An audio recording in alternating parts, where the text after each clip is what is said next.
Jade, hi! Hi everyone! Are you ready for some more Lockdown Fridays? We got Eclipse, Sparks, Rainbow, Lady, Philip, Fraggle, Rory, hi everyone. Where with it? Yeah, Jade, hi. I'm feeling a little scared. Lainey, hi. Fishy, hi. Time for That's what I'm feeling. I'm like, I think I really need Wormathy today. I'm worried what's gonna happen. YouTube changed the UI again? Oh no. Davi, hi. Radical, Zal, hi. Can't find your subscriptions?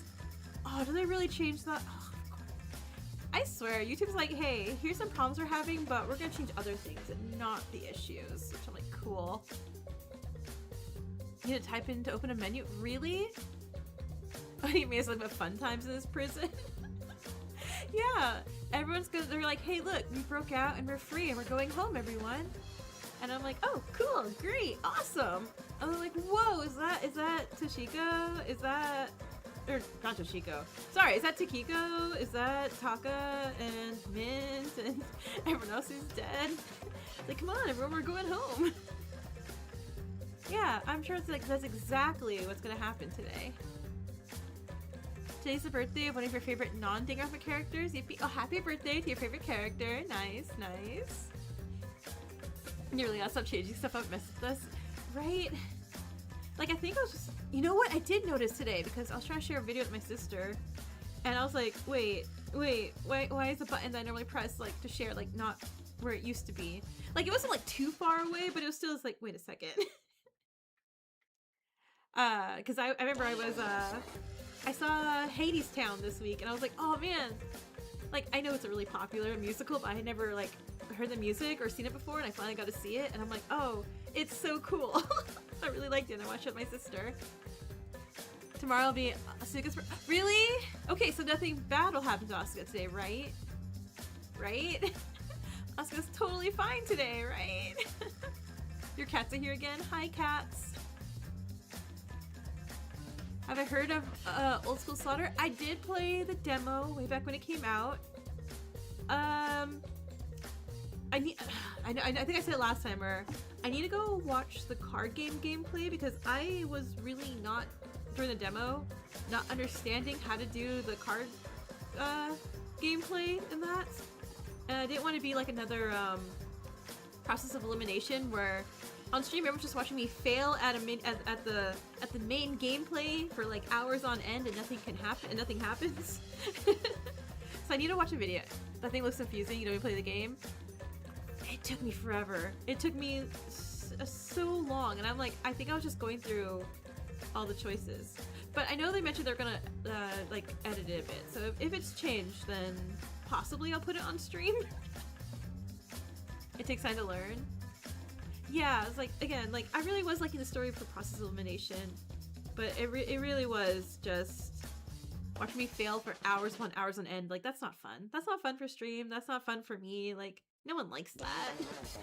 Like, I feel a little bit on these games. It's not too bad. You're like, okay, whatever. Like, I made a little dumb mistake and I gotta go back and change it, and it's not a big deal. But getting really into 100 line? My impulse spot at Darumi play. Oh my god, really? Nice.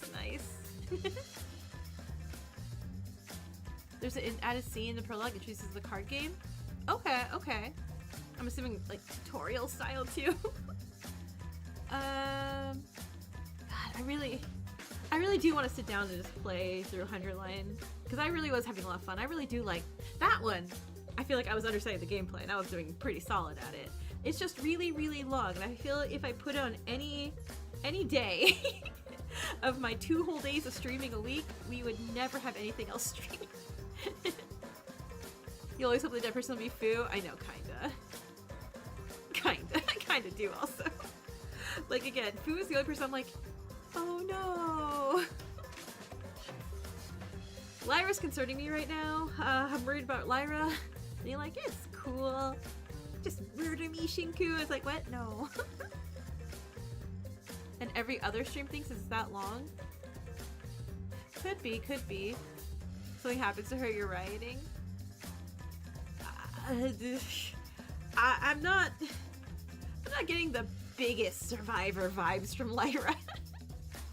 they're relatively really low, I'm feeling.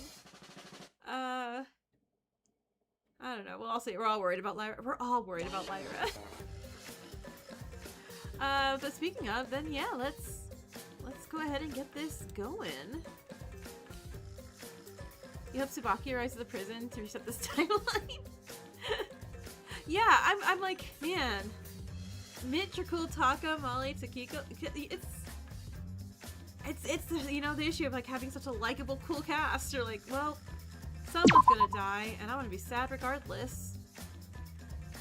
Your friend who really does Lyra's favorite character, Sandy Hamster. Oh no, oh no. Ow, that was a little loud. I think that's just that one sound effect though, that's okay.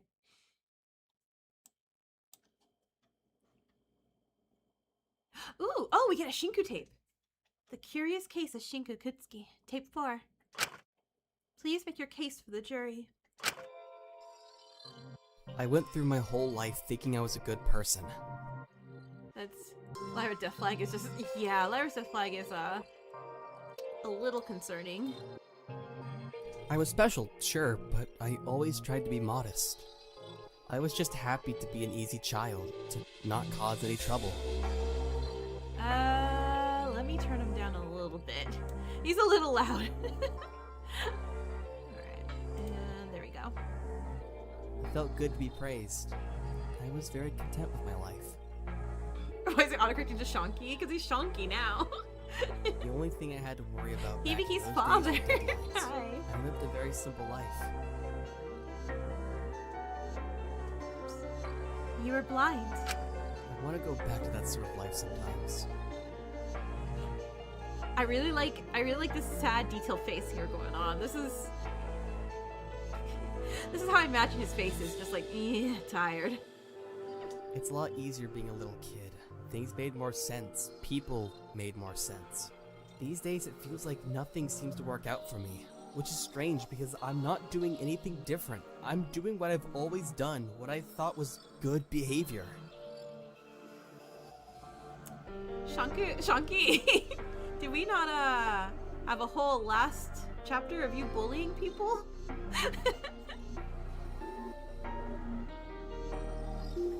Shinku is beautiful. Shinku, yeah, it is very beautiful. Because you needed to grow.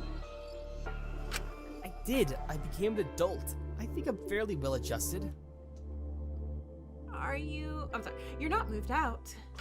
My parents wanted to support me. They didn't want me to suffer. So maybe that's why suffering so much now hits so much harder. How narrow-minded. Maybe everyone feels this much pain. I don't know. It's always hard to tell. Everyone's so different. But everything just piles up on me all at once, and I don't know what to do about it. Oh god, I feel that though. I really feel that, Shinku. Perhaps that's why I sympathize so much with Dr. Elenius or Asuga. Sometimes I just want to take the easiest option that'll save me from as much pain as possible, no matter the consequences. Okay, and see, and it's again, the whole no matter the consequences part. Like, wait, no. That's why I burnt the pin. I was scared. I didn't want to face my truth. I didn't want to get in trouble. You were running. No, I was just doing what everyone else would do. You were running. Fine, maybe I was. Everyone would. No one would want to have to face that. I just wanted to keep on living. You couldn't face reality.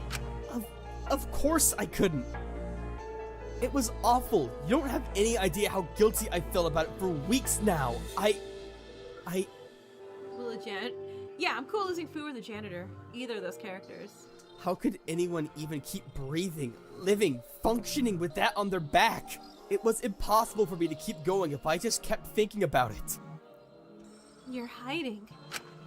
I did what I had to keep living, to not just rot away and die. Maybe Dracul and Molly had the right idea all along. What? Wait, what? What's so wrong about running away from a reality as painful as this? Oh, okay, that's what he meant by this. I'm like, you know. I don't care where it leads me. I'd rather be comfortable for a little bit and then dragged down to hell than have to face that pain every day. I just wanted things to be easier again, simpler again. I wanted my old life back. Especially Jared dying would be nice. Yeah, I know we can't be. But I'd be cool with it. Why can't everything be as simple as that? Why can't people be simple? I don't want to have to think I wanted... Love? I just wanted to be cared about. You crave love. You crave validation. You crave warmth. Is that such a bad thing? It's just human to not want to be alone. Because you cannot give those things to yourself. Because there's nothing in me to love. There's nothing good about me. This is like anti-therapy. This is reverse therapy. If you hate yourself, you cannot love.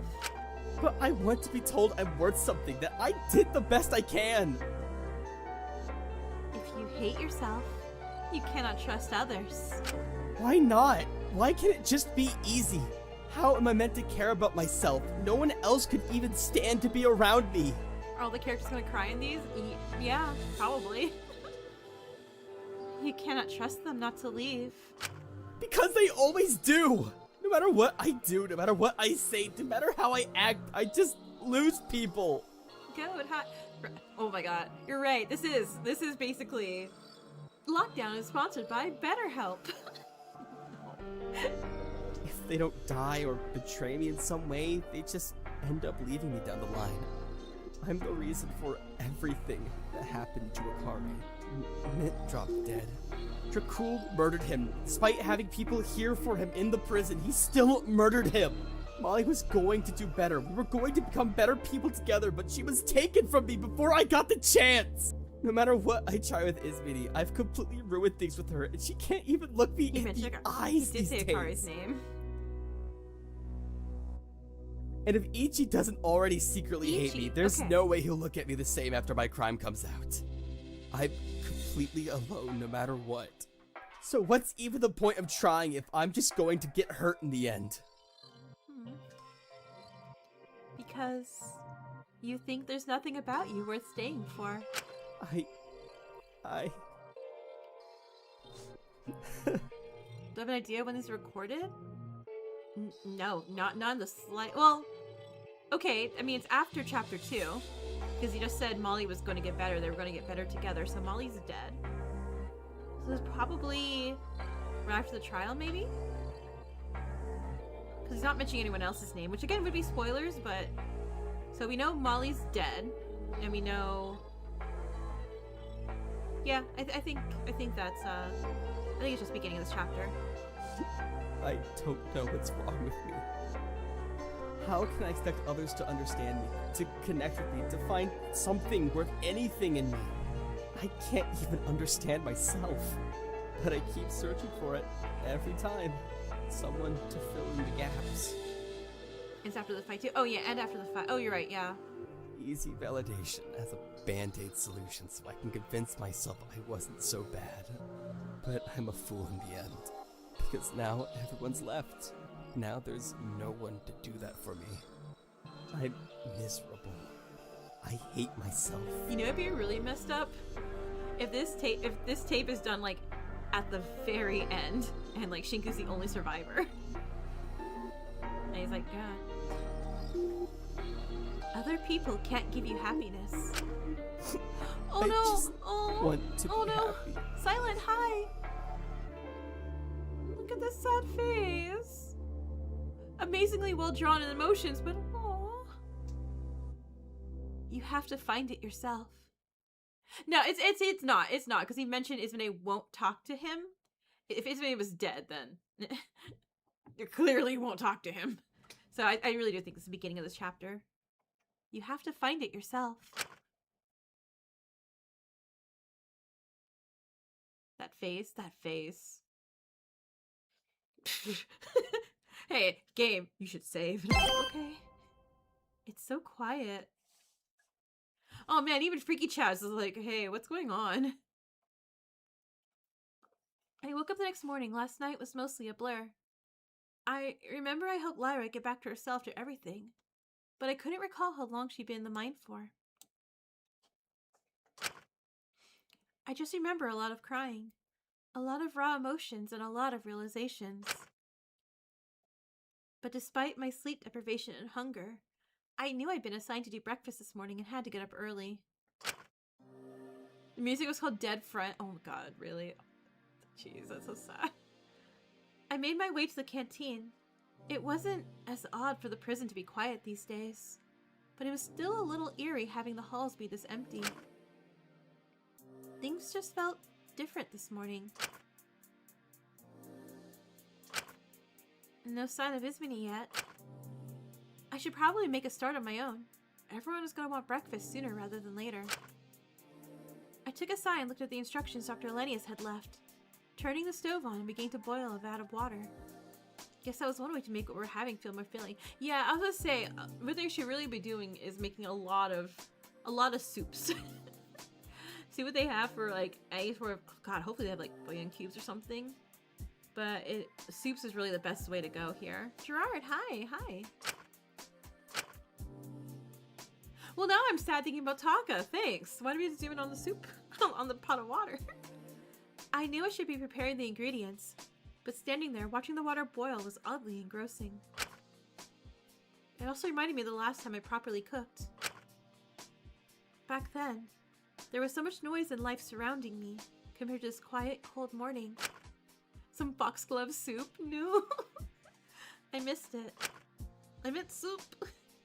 How much color life had then. Are those faces? Wait, in the soup? Zooming in. Oh my god, it is! That's a little anime face. Who is that? Is that supposed to be Molly? No. Is that Molly? Is that Molly? Oh, that's Taka! Oh my god, whoever said that? You have good vision. Yeah. Is it chapter 2's cooking CG? That it? Oh my god. Didn't even notice that. You're making me cry. How loud life was then. But I suppose the peace and quiet was more conducive for reflection. For that I should be grateful, but... Well, it can be your reward for helping me. Oh no, our soup's talking to us! Wait. We were so hungry, we're so delusional. Don't be rude about it, Shinku.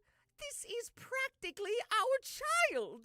My baby, my son, my precious Takawaka. Say, Shinku. Shinky Poo. I could hear them as close as ever, even now. Shishi! Shinku. Our soup is calling to us. Our soup is like, join us, Shinku. We gotta make the shonky butter. It's almost like they were... Shishi, come on. I looked up from the pot and... Wait.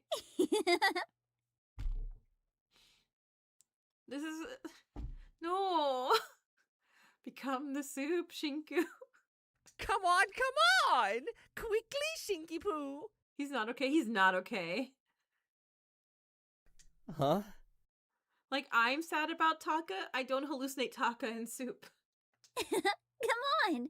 Don't get left behind, But it silly. absolutely is the stress, the trauma of last night for Shinku, and the not eating. Like, all those things combined, like, I'm surprised Shinku's just like, hey, I got a migraine. I'm not getting out of bed for 4 weeks. Because that's what I would be like. Keep up. They'd already run past me, giggling and full of life, rushing past before I even got the opportunity to stop them. It would be pretty embarrassing to lose a tag. You've got this. Oh, Shinku, don't tag the boiling water. We'll see you on the other side, Shinku. And that's kind of a threat, Taka. They continued running into the inky darkness.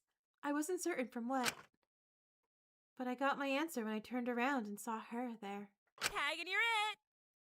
Well, okay, now we got the real bad, hallucination. I I should start running and quick.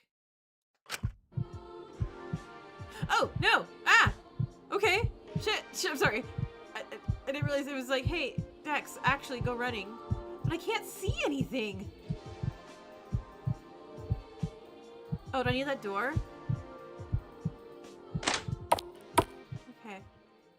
I quickly ran to the room, shutting the door behind me as I did. But as soon as I tumbled through, I felt myself falling deeper and deeper and deeper down. And it all went black. We're drowning in soup. God. Every chapter's gonna be like, oh, Shinku's drowning again. Must be Tuesday. Hey, Shinku. Can we talk? You know, when I told you everything earlier, I thought it was because maybe you were actually interested. That you were willing to listen for once. We're gonna end up in a Mori. Welcome to White Space. I just wish you listened to the parts that mattered.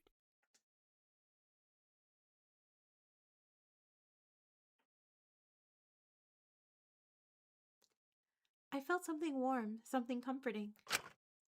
A hand on my cheek, thin tendrils smothering my skin. For a moment, I felt like I could stay there forever. The previous adrenaline from the game had gone. I felt at peace. I felt I was somewhere far quieter, and yet...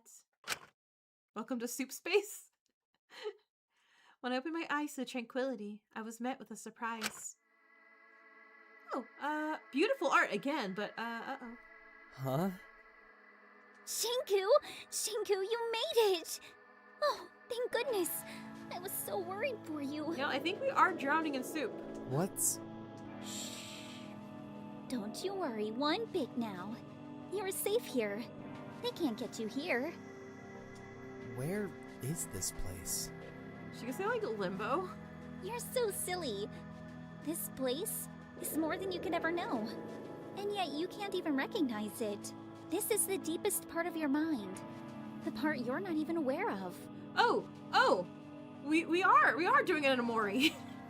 Uh-oh. The place before conscious thought. If your cerebellum is the part of your brain that dictates your actions and movements, then this is the space before it. The space that drives it. Your antebellum. Soup space. Oh, you're before. Okay, got it. Oh my goodness. So like cerebellum, it's antebellum. She said the thing. All right, everyone, lock down. In this space, you've erased all positive attributes she may have had. You've simplified your connections down to basic digestible emotions. So your guilt cannot catch you here. But Everyone go home. that can't be good. I like that Shinku's like, wait a second. I'm regressing. This is bad. Here, let me help you up. But Taka's here, so how bad can it be? We're so excited to finally have you here. The two lifted me up into the quiet, inky black space around me. The stillness of everything was oddly soothing. It reminded me of a simpler time, a simpler place. What? Oh! Wait, we don't have a you single... don't have to worry one bit. Wait, okay, hold on. So we're seeing Molly and Taka, like, I mean, without faces, but, you know, still relatively fine. But I only thought Takiko was at the stake.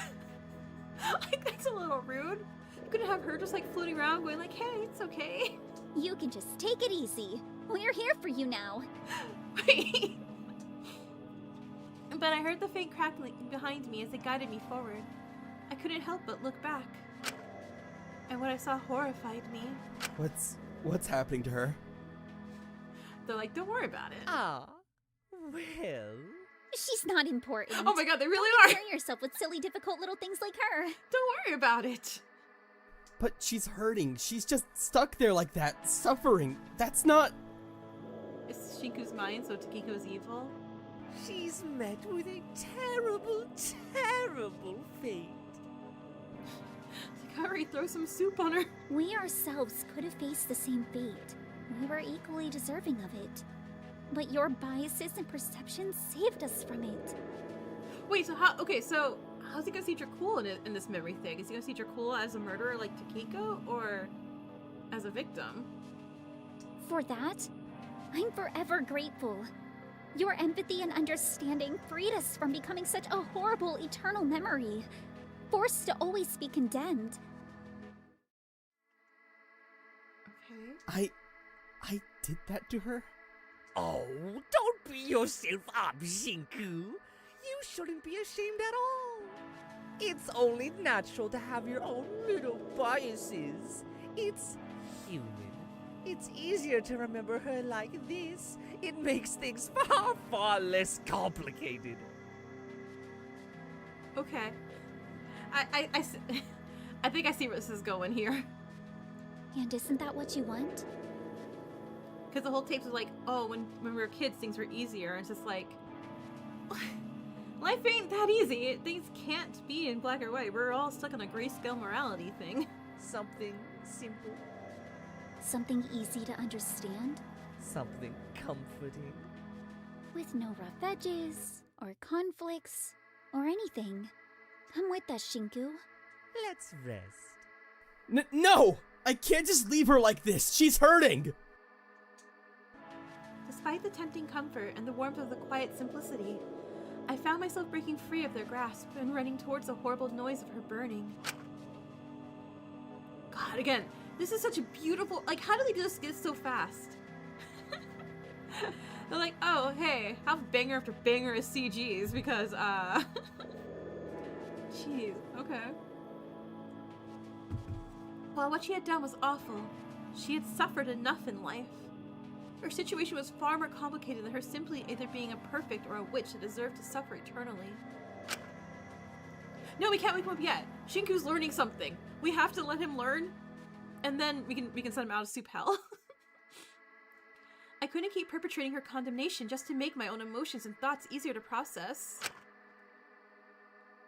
But people were not that simple. Life was not that simple. And if I kept shoving people into boxes of good and bad, how could I ever begin to understand them? Shinku! Wait, Shinku's learning. How could they ever begin to understand me? How could we ever stop feeling this terrible loneliness? I'm sorry. You don't deserve all this. So even if it's far too late, let me free you now. Let me at least do that for you. Okay, and Shinku, transfer this energy onto the living as well, okay? Do this in your mind, yeah. But please, please don't regress back when you wake up. I reached my hand through the flames, wincing at the pain of it all. But I endured, and I pushed through, ripping off the ropes that bound her and pulling her out of the blazing fire. Freeing her from the fate I condemned Takiko into in my mind. And as I did, the awful, terrible, eternal fate I condemned her to.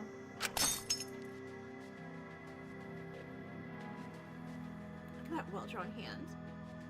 I'm sorry, this will take a moment to appreciate, because I hate drawing hands. Like many people who do art. My god, hands are so difficult, but god, look how good that looks. Shattered all around me. But when I had completely detached her from that, freed her from that, I was met with a harrowing reflection of the foolish reality behind my biases, the one I let engulf and drown her. The root of all that pain, all that condemnation, the barrier that had stopped me from ever fully understanding Takiko. And the reality that I never tried to ever really understand you either, Kari.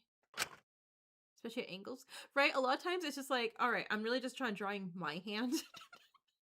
I just posing with my hand all the time, and I'm like, well, best I can. Oh. Voice obtained? I just wanted you to listen, please, listen, please listen.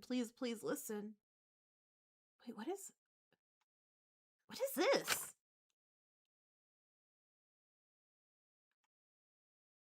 This is sick. This is so cool. I don't know why, it just gave me the vibes of, oh my god, what was that game I played? With the witches. With the, what's that Yuri game I played with all the cute witches? But it was freaky. Little goody two shoes. Little goody little good shoes. Whatever that one was called. It kind of gave me vibes of that. Remember the last dream sequence? I got the eyes of memory, now I got the voice. Oh my gosh. Little goody two shoes. Thank you. Thank you.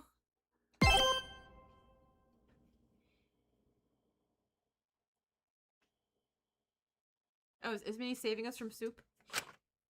Shinku. Shinku. Ugh! I found myself snapping back to reality at all the sound of Ismini's voice. I blinked and looked up at her. She seemed shocked. Is something the matter? Shinku, you're... I paused and looked down at my reflection. There were tears running down my... Oh, we made tears... We made sadness soup. Okay, okay. There were tears running down my face. No matter what I did, I couldn't stop them. I just kept crying. After a moment, I looked up at Ismini to speak, but only 2 words came out of my mouth.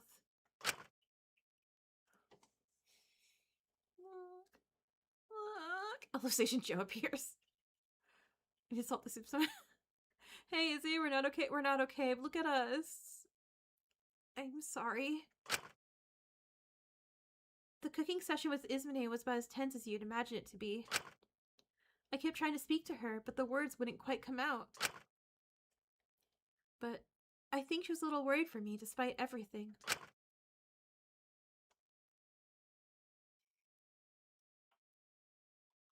Why is she could just zone out like this? Is he stupid? Oh! Freaky Chat, no! No, because Freaky Chat obviously can't see inside soup space. Which, by the way, I am, after stream, I'm going to sketch out an Amori-style Shinku in soup space. I need this artwork to be made, and I'm going to do this. Soon enough, everyone arrived and enjoyed their rather small breakfast as we all settled down for Dr. Lenius to make our third decision. Well, thank you for making breakfast. I appreciate your continued collaboration. Let's just hope whatever they throw at us today isn't some shit that's gonna make us living here living hell. Only real chat can see the inside. Yeah. Dealing with the food being gone is more than enough. I don't want any more shitty chores on my plate. Said chores are what are going to sustain our lives for as long as possible. Well, it wouldn't hurt to have a little more choice in them. You forgot about the motive? Yeah, it's like, Shinku's mental space was deteriorating, so we're like, wait, right, there's a motive happening. Ah, I almost forgot. Here's your compensation for yesterday. Dr. Lenius passed out small tablets.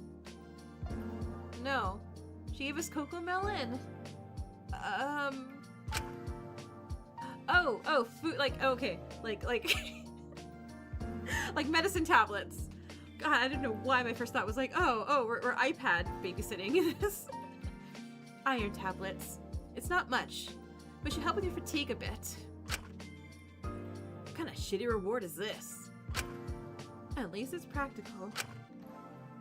I was probably anemic before we even started cutting down the portion sizes. Don't know how much this is gonna help.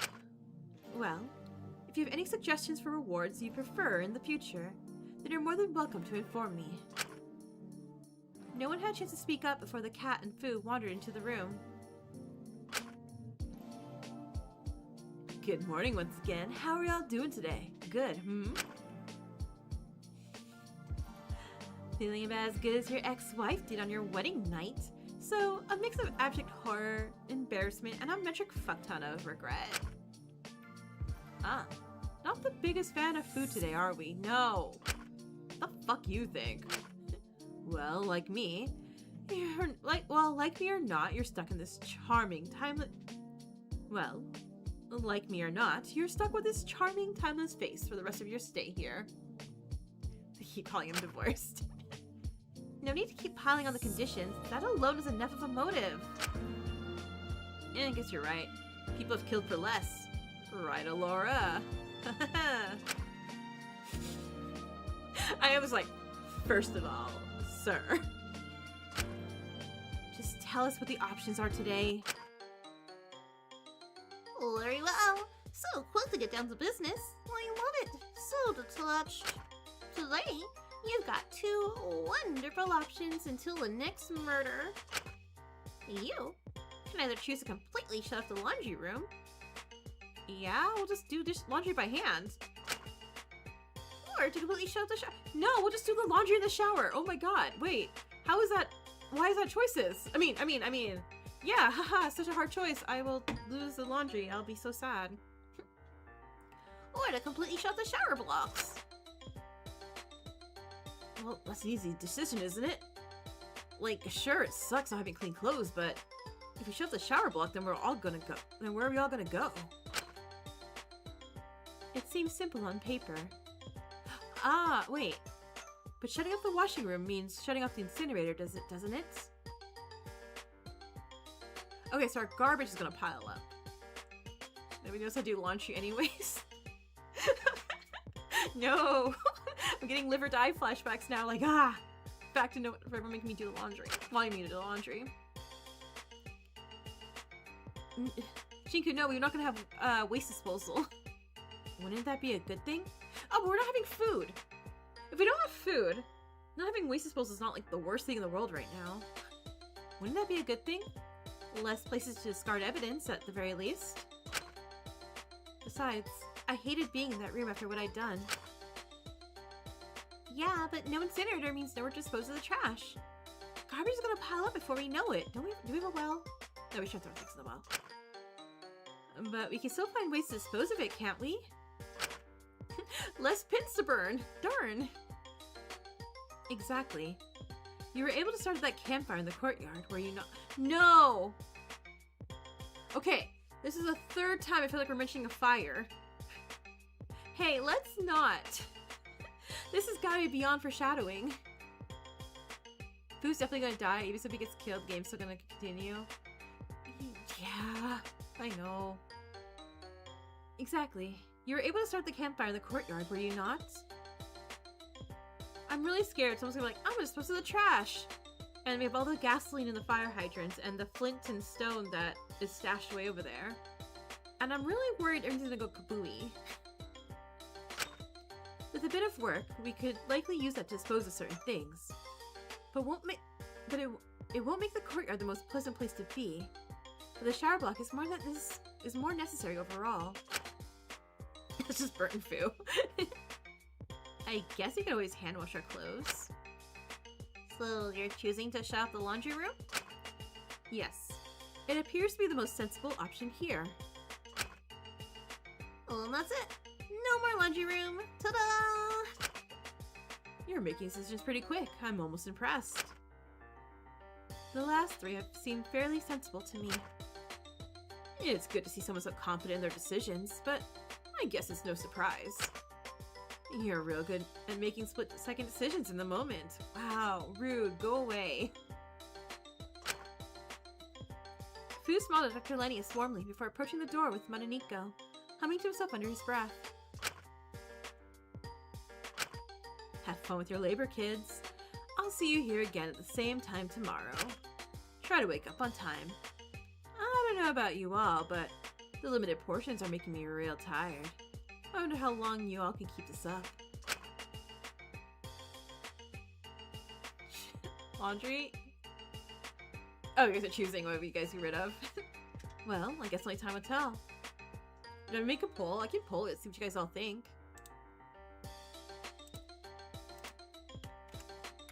Motive! Lose laundry. Lose showers. Stinky poo. There you go.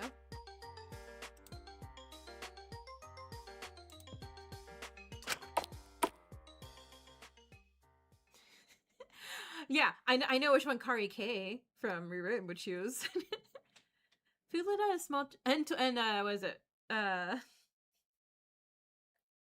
Oh my god, I can't just keep calling her Genocide Jill. Toko. I know which one Toko would pick. Fu let out a small chuckle and left with the cat. What is his problem? He's so weird. Just try to ignore him. He's intentionally trying to provoke you. Nothing he says holds any weight. No. Let's get on with delegating tasks for the day. Firstly, me and St. Hill were not able to complete all our preservation tasks yesterday, so I'll be continuing trying to preserve our fresh foods today, and potentially trying to see what we can make with the flour that was grinded yesterday. Sorry there isn't much. That's fine. We can attempt to grind some more another day. Chantel, if you would accompany me to the preservation efforts today, that would be appreciated. Aye aye, Captain. Let's jam that shit or freeze it or whatever. Cersei, St. Hill, you'll be maintaining the crops in the courtyard today. Again, in all due respect, yesterday I was preserving yesterday as well. If you repeat a task, you can more easily demonstrate to the other person in your pair how to complete it successfully and efficiently. And quite frankly, I'm not certain if the maintenance was particularly high quality yesterday considering what I heard of you and Elias's disagreements, let's just say. Not my fault she was being a bit... Sega snapped their gaze over at Ezekiel almost instantly. Bits unreasonable. Yeah, that's definitely it. There, was that so hard? Oh, really? I was the unreasonable one? Alora, in all due respect, I think I had every right to say what I did with how he's been acting. I'm electing not to get involved here. Regardless, trust that you two will not be partnered together in the foreseeable future if it will impede on our collective survival. And who am I working with? Dr. Elenius paused, waiting for Ezekiel to learn how to count to 5. Or was it 6? Waiting for Ezekiel to figure out through the process of elimination. No. I casually put my hand up to wave a little. Hey! Hey, Zeke, hey! Just as I thought, this day couldn't get any better. You know what's sad is that he spent last week we did all the free time events with them. So he spent all yesterday in the game hanging out with him. He's like, oh god, Shinku again? I'd rather die. I feel like he's about to become homophobic. Dr. Lennius was originally planning on delegating us both to do more flour grinding, but given the closure of the laundry room, she selected a different task for us instead, hoping to see how feasible it was to do by hand. And that's how I ended up on the floor of the shower block, scrubbing clothes with Ezekiel alias. Ugh, this is fucking ridiculous. I shouldn't have to do this shit. Even if you don't like Dr. Lennius, this is all for our collective survival. It's best to just keep your head down and get on with it. Yeah, that's all well and good for you to say, but it's not just that, it's this whole thing, this whole prison. I don't deserve to be here in the first place. I don't deserve to have to deal with all this interpersonal bullshit. I shouldn't be stuck here doing labor. You and St. Hill both, huh? You two are getting a little extreme about it. Can you blame us? If you got lumped in torture murder, we want to kill you prison for no good reason at all. I think you'd be pretty pissed yourself. I don't think they're so convinced you also don't deserve to be here. Ugh, for God's sake, not this again. Didn't we already do this last night? Everyone keeps getting on my ass throughout the last few days, acting like everything I'm doing is so wrong, or they're so randomly distant all of a sudden, and I'm tired of it. It's pissing me the hell off. Is that what you really learned from your verdict? Think none of you should be here, that's the point. Right? It's like maybe people shouldn't be in a murder killing game. Oops. Well, I was like, actually open this window, but in the meantime, I guess, have some monodams. I didn't need a bunch of psychos to tell me I didn't do jack shit. I already knew that. I knew from day one I was here for some bullshit reason. Well, I guess they're not complete psychos if they realize what I did wasn't a fucking crime. I'm not gonna argue here. I just shut my mouth and returned to the hand washing. Then again, I mean, some of their voice decisions in the past have been a bit weird, I guess. You guess? You guess? Like, well, I don't even need to say why Isabel's verdict is fucking deranged. She killed someone. She showed no remorse, and she also got worthy. It's home. Fire! Hey, welcome! It's almost like these votes don't really matter, does it, Zeke? I mean, you did also get people killed yourself. Yeah, it's different. I'm not on the same level as her or anything like that. It's fucking weird she had the same verdict I did. What she did was, like, worse. Mine's more like, yeah, you know, Takiko's or whatever. Like, can you really hold someone responsible for getting some people killed if you didn't directly kill them or whatever? Yes. Yes. Huh? She got corrupt. So I guess what she did wasn't all that justifiable. Then, what makes me any different? I suppose it's more about intent. You guys have different situations at the end of the day. Did you even realize what you were doing? Yeah. Oh, then, yeah. I guess I didn't really care in the moment if they died. I didn't know them personally. I wasn't attached. Wait, are we getting a Zeke character growth too?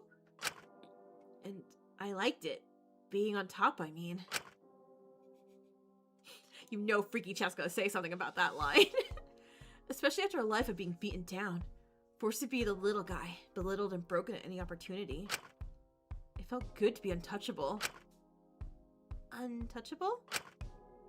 If you asked me, he was one of the most fragile people I knew. Yeah, someone where no one can hurt you. That screenshot being shared out of context? Was it really? Oh my god, of course it was. If everyone thinks you're the strongest, no one will bother messing with you. No one will question you if you're the big man on top. I mean, this is clearly in reference to the school and the that he grew up in. Where it's just like, yeah, it's like if you're not strong and if you have any form of weakness, you're gonna get your crap beaten out of you. Which explains why he's grown up with this this mentality. No one will bother getting close enough to eventually hurt you. I couldn't believe I was doing this for Ezekiel Ilias of all people, but I thought I could test my luck, even just a little bit. But if it felt so good, why'd you keep going? You knew it would kill you eventually if you kept up at the rate you did. If life was so enjoyable then, why were you so willing to throw it away like that? I don't know. It was fucking awesome. I should have felt great. I should have. I think you do now. Just, I guess, even if it felt good in the moment, the world was still as fucked up as it always was. If I stopped, I'd just get eaten alive again. I'd get totally forgotten and thrown to the wayside. So that's why I had to continue. Okay, but even you're not that stupid. You've had Asuka, Lyra, and Ismini practically screaming it in your ear. If you keep up on this power trip, you're gonna push away everyone you do care about. Bunch of posers. If they can't handle me, then that's on them. It's better to be alone than left at the end as far as I'm concerned. That shit's for cowards. Are we gonna name drop Mint? Would you push Mint away if Mint was still alive? Ezekiel, why do you think they can't handle it? Really think about it. I don't want to. I shouldn't have to suddenly change the way I've lived half my life, when there's clearly nothing wrong with it. I couldn't take it anymore. I grabbed the shirt Ezekiel was scrubbing to pull him close to me, forcing him to look at me. Ezekiel, if you do not get your act together before it's too late, you're going to regret it for the rest of your life. You're one to say that. Exactly. You do not want to end up like me, trust me. Are you so up in your head that being the biggest man that you'll only hear it from another guy? Even as one as pathetic as me? Him saying posers reminds you of... I cannot believe for one moment that I'm trying to help someone like you. But if you're not going to take it from me, take it from Asuka. You don't want to end up pushing away the last people you have left, or regret all the time you spent putting people you care about through pain just to protect your ego. Especially if they're gone before you have a chance to make it right. So if you're going to think about anything in your life, think about this. I don't want to. Why not? Are you that much of a coward? Yes! Yes, I am, okay? Are you happy? You win! You all win! Whoop-de-fucking-do! You can all celebrate. You can all knock me down just like you've always done. Huh? I'm... Oh god, He's alone. He's realizing he's alone. Wait, what? Oh god, sorry. I read faster than it pops up before I say words. I was acting all big and strong. But in the end, I'm too much of a coward to even get the guts to kill myself. Nope. Do you think this makes me happy? It doesn't. None of this shit makes me happy, but I can't. I can't think about it too hard. Because if it's all pointless, if it's all just to protect my fragile fucking ego, then they all died for nothing. And oh, look at the sprite. And I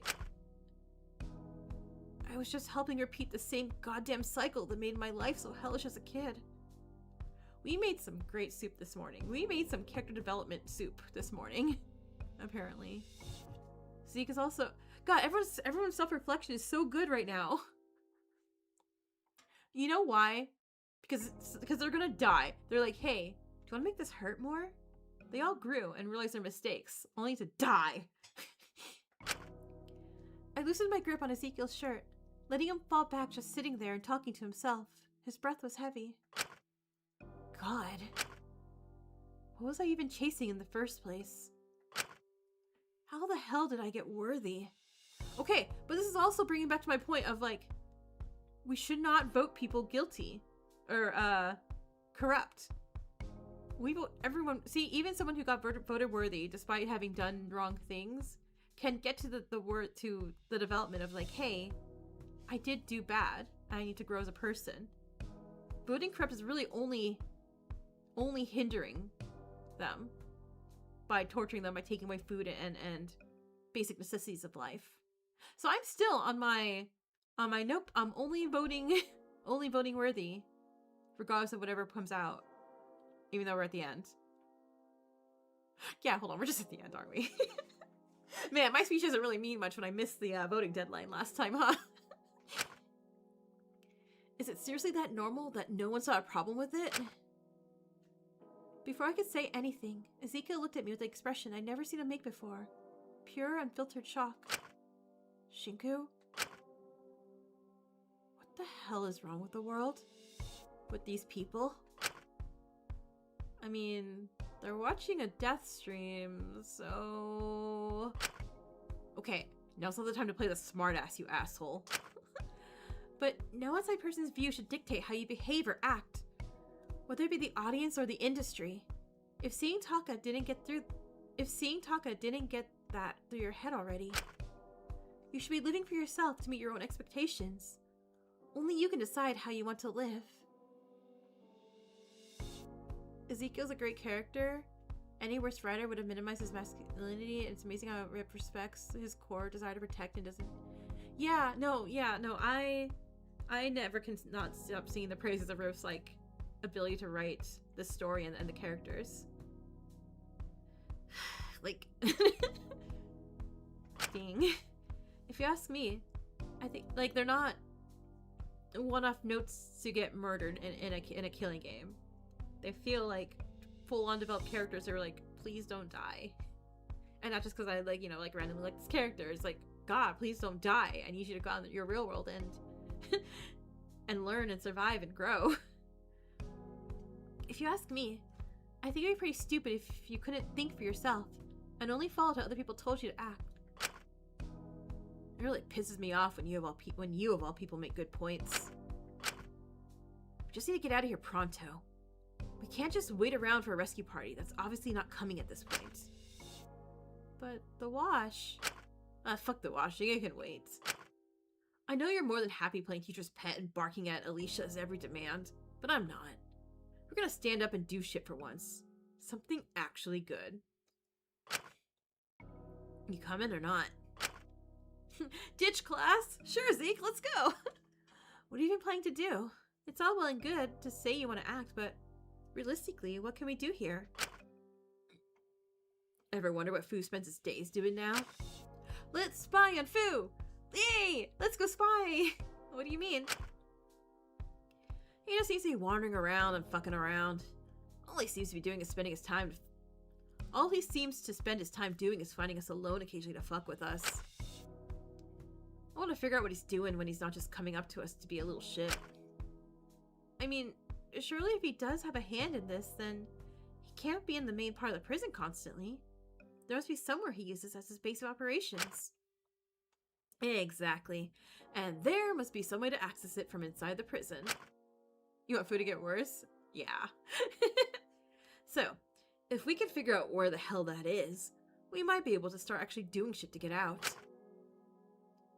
It's risky, but if we follow him around, we might be able to see if he goes anywhere. Right. So you coming or not?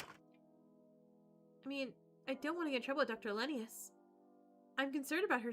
Come on, Shinku, stop being such a goody two-shoes. Let's go do a crime. I'm concerned about her seeing us as intentionally going against her and... Do you want to let the people you do so care about die in a shithole like this? Or do you want to stand up and do something to help potentially make steps towards getting out, Sam?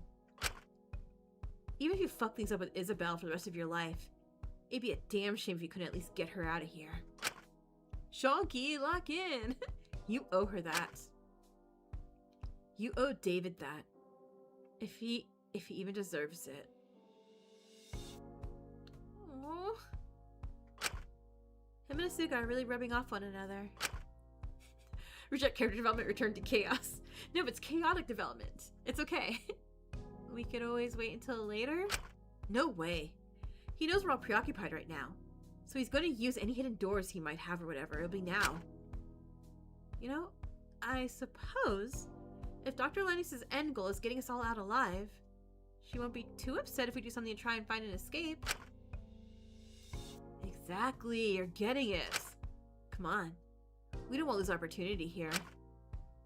I still feel a little uneasy about it, but even so. Okay. I conceded and followed Ezekiel out the shower block quietly. I was apprehensive, but I just hoped he wouldn't get caught.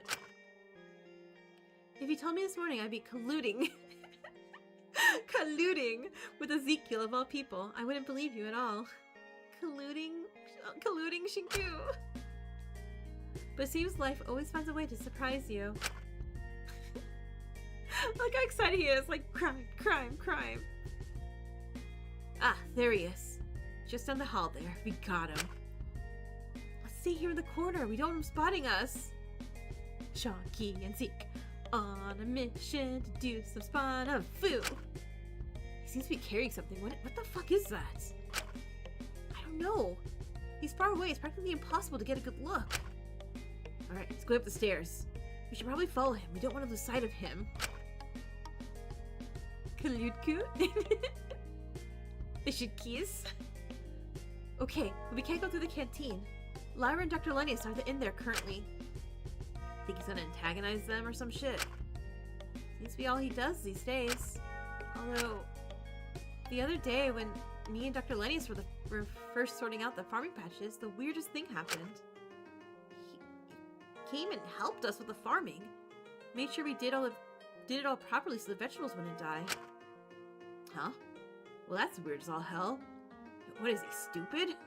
What's the point of taking away all the food restocks and helping us get food anyway? God, is he dumb? I don't think so, not in that way at least. But I can't figure out why he did it. I feel like I can't get a read on anything he does these days. Yeah, it's like, or when they like the little faces stuck up behind the wall and stuff like that. And then again, recently nothing anyone does seems to make any sense to me. Welcome to my world. One day you'll be all buddy-buddy with something. Next day they'll be screaming slurs at you and attack therapy just because you pushed in front of them during lunch. Weirdest word. I'm sorry, go back to attack therapy? What? I don't think that's therapy again. What do you mean attack therapy? Makes it a lot easier, just want to fuck it all and never connect with anyone ever again. He poisoned? No. We can't have another poison. It's not poison. What are you saying? It's really not there. It's really not. And yet you still did, huh? Guess it felt less like a prison here than it did back there. But focus, Sam. Keep your eyes on him. He should be far away enough before he can slip into the hall without being spoiled. just because Fu has to eat the food too because he's lying about being a showrunner theory. I mean, I like that theory because I do see a bit. I do see a bit of evidence that could lead to that too. Alright. Because it is very like, you know, like Kokichi going like, oh man, just run with this. And it's like, yeah, okay. I'm trying to shut up a bit more, got it? If you keep running that mouth of yours, we're bound to get caught.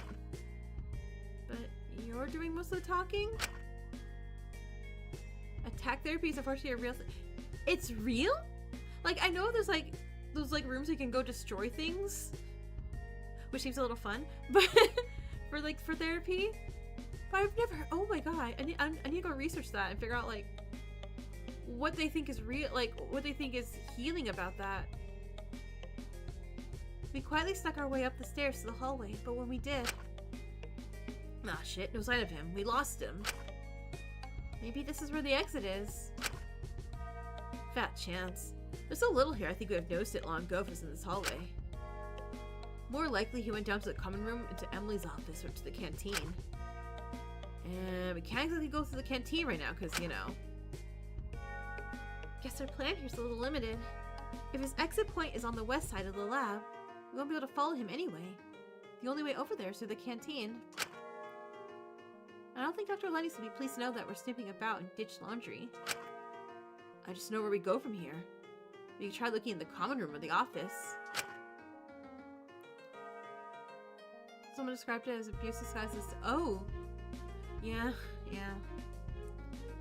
And if he's not there, then there's one way to get to the west side without going through the canteen. The fuck is that?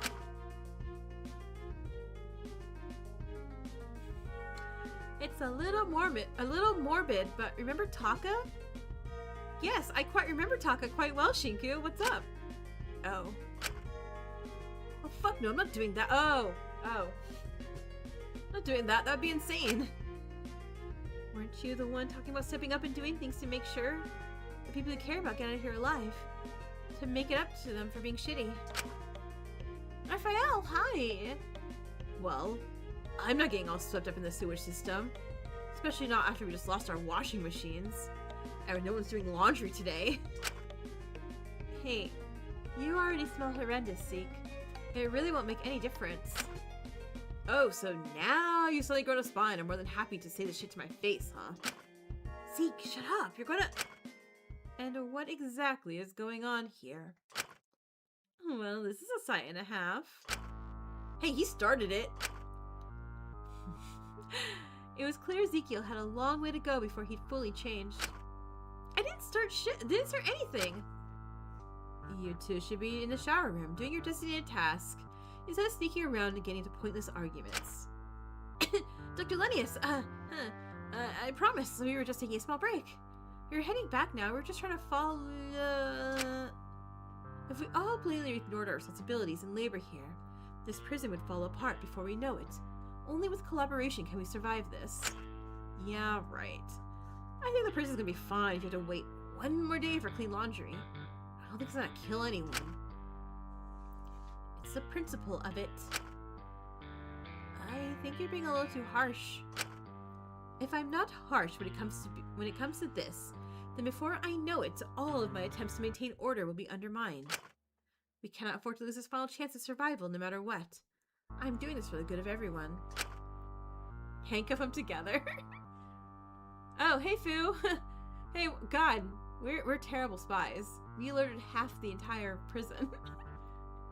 Oh, are you just doing it to protect your own integrity? Huh? Fu stepped out from the stairs leading to the common room, out into the hallway, looking at the group of us gathered.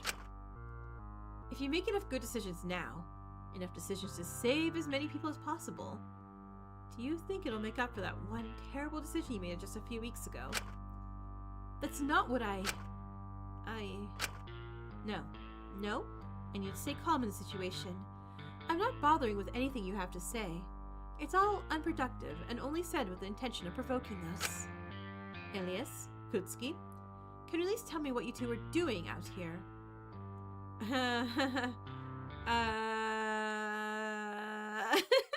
Why'd you stop doing your task? I looked over at Ezekiel and then over at Fu.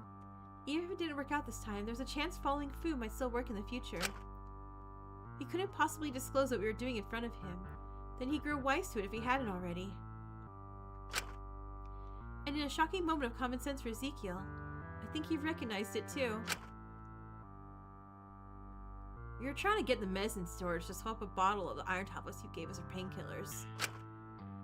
I wanted to make sure we had some stashed away for Lai's sake and Asu's injury, if you ever made true on your threat of revoking them. I wanted to give them to them both, so they'd have complete control over that stuff, no matter what. I felt like he could have come with a lie that would have gotten him less scrutiny. Anything less than that would probably have been caught out due to how we reacted getting caught. And you were in on this too, Kutsuki? It too, Kutsuki! Yeah? I am very disappointed in you. I thought at least you would trust me enough not to undermine my authority. My bad. I would never intentionally do something that would put any of you in any danger. I do not know how many times I need to say it before you understand it. All I'm trying to do is ensure we all stay alive for as long as possible. Smart decision on Zeke's part, but you expect of him as a lie? Yeah, because if he said anything like noble, I'd be like, But saying it was for Lyra, like, people believe that. That's not an unreasonable goal if you ask me. But there's a difference between living and thriving. All of us can only really thrive when we're out of this environment. If we have to wait here for months until a rescue party comes, then that's just what we'll have to do. At what point do you give up and realize that they're not coming? If no one's found us by now, they've probably stopped looking. It's better than mindlessly slaughtering someone. But to ensure that we need to all collaborate, I need you all to trust me. A small breach like this is not the end of the world, you're right. But it sets a precedent for being uncooperative, which could be detrimental in the future. I'm not happy about being brought to the point, but I'll be reducing your portions further for lunch and dinner today. Oh, wait, what? Hey, Alora. Alora, darling sweetie. That's, not something you should be doing at all. Don't do that. Don't do that. Warning A is good enough. Warning A is good. Cam, hi. I hope that helps you reconsider your actions and be more mindful about complying with it. That makes people angry, Alora. Wait, what? That's crazy. We barely did shit. Yeah, no, what the hell? Isn't this the very thing you just said you were gonna do?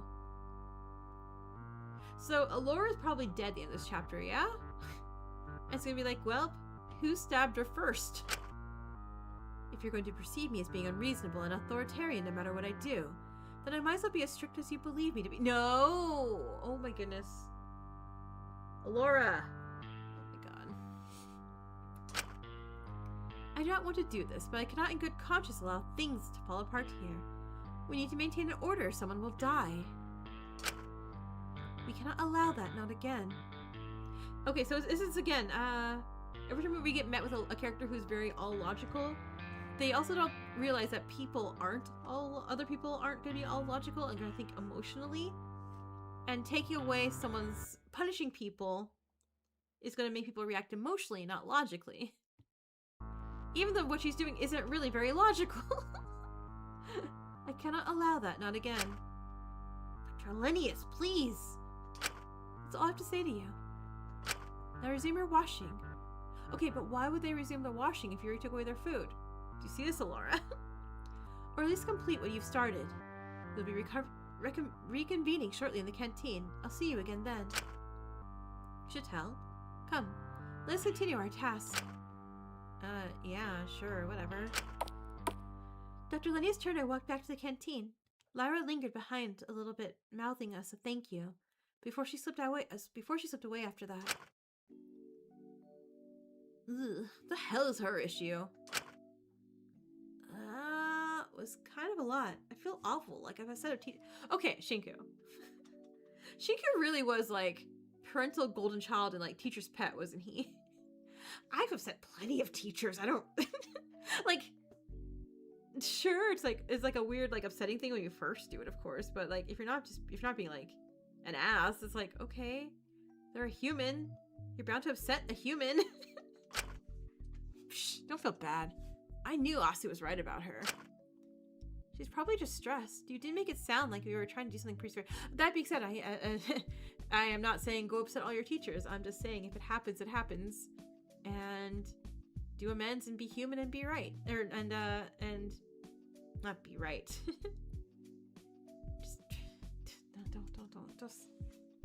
Don't fight. Don't start fights in school, okay? I don't know what I'm saying. Don't fight starts in school, okay? She's probably just stressed. I said what I had to say. What are you actually trying to do? Nunya. What's that? Nunya business! Jackass! Go back to your...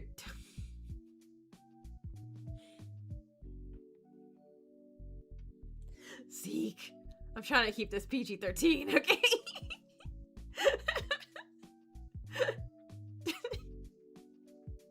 Don't fight starts in school. Did I say don't fight starts in school? Oh my god, I'm sorry. Zeke. That was immature and stupid. Ezekiel flipped him off as the two of us walked off. But it was oddly nice to not have that trick used on me this time. Not that I'd fall for it again. Paired that Sprite too, right? And you know he was like doing finger guns too. I was a little dumbfounded at how harsh Dr. Lenny's was being. But in her defense, she must really be under a lot of pressure. I just didn't really appreciate having my portions further reduced. I didn't. Look, words were just coming out of my mouth because I was like, wait, what am I saying? What am I suggesting? We returned back to the washing room to wrap up our work and didn't talk too much. But Ezekiel did say one last thing to me. Guess I'll try again another time. Well, we can't. We'll get in trouble. Really, Shinku? God, really, Shinku? Stop being a coward. I don't care if we have to starve. We gotta get out of this place, man. Yeah, sure. Why the hell not? The meeting when we reconvened was a little awkward, but I sucked it up and took my punishment without making much of a fuss. Shinku is Greg coded to you? Okay. I gotta get this. Gotta go. Alright, bye, lady. I knew even if Zeke was trying to be better now, not to let his verdict get into his head. He was still Zeke at the end of the day, and he would absolutely kick up a fuss about it at tonight's meeting when we were away from the prying eyes of Dr. Lennius. I felt her gaze heavily on me through the meeting. I couldn't help but feel like I did something wrong by breaking her trust like that. But even more so, I noticed Fu looking at me after the meeting when I made my way back to my cell. I couldn't quite read what was in his eyes, but my hunger and tiredness made me unwilling to engage with him at that moment. It was just clear there was something he'd considered saying to me. Maybe he knows me and Zeke sticking around earlier. Either way, I tried not to think too hard about it. I had the afternoon off to spare before dinner and the evening meeting. I would just been hunkered down, but I wanted to do something to distract myself from my current state of hunger. Maybe I should find someone to talk to. Oh my god, I forgot to pull this. Who do we want to talk to? Alright. Fastest pull in the world, alright, y'all? Please. Do we want more Zeke? Do we want more I don't remember who I finished. If I finished anybody. Who wants? Oscar. Or at least maybe won't talk to us, so Laura. Alright, well you vote. I'll go start locating everybody.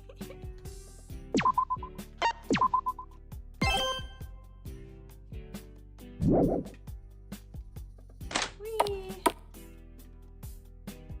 Okay, let's see where the peoples are. And yeah, oh yeah, that's right, I'll talk to Amelia first. Okay. Amelia! What the hell do you want? Talk to her? Yeah. I never even really liked her, you know. Who? A Akari. What? In all honesty, I kind of hate what? I was always so driven by jealousy more than anything. Like, they try to act like she was a saint to make her message better, but she had a whole bunch of her own issues. One of those times he talked a whole bunch of hot shit, but she got offered a title, I think she'd totally take it. Yeah, who wouldn't? Anyone with principles, that's who. Still, for how much I didn't like her when she was alive, I did miss her when she was gone. I would have liked to go to that concert with her. She saved up for months for those tickets. I never heard the end of how much she hated that coffee shop job or whatever. She probably hated me too. She told me not to pester her at work, but I always went to where she worked to get a hot chocolate. And your warden's low-key tsundere. You don't like coffee? It's a bit too bitter for me, okay? I didn't know she was good at making drinks. Shiku, Akari had a job? Akari had hobbies? Akari had talents? Oh, no, she wasn't. She was shit. Always put in way too much powder. That's why I liked them. They were kind of like extra sweet. She wasn't really good at making anything, but she kept trying regardless. She never really tried anything long enough to get good at it. She'd always lose interest if she wasn't immediately good at it. She was pretty good talking, like she knew what she was saying. So I wish I was kind to her when she was alive. Because I don't think anyone really knows what she was really like. There's only one thing I know for sure. What's that? She was human. Okay, this is kind of giving me vibes of, oh my god, why did I forget her name? From Life is Strange? Amber. Oh my god, what was her name? Rachel Amber. It's very Rachel Amber vibes of she was kind of like, everyone kind of built her up to this person and kind of forgetting that she was human kind of situation, and then she was like this completely untouchable person by everyone's standards. But then you gotta meet her, like, she's normal. She had flaws.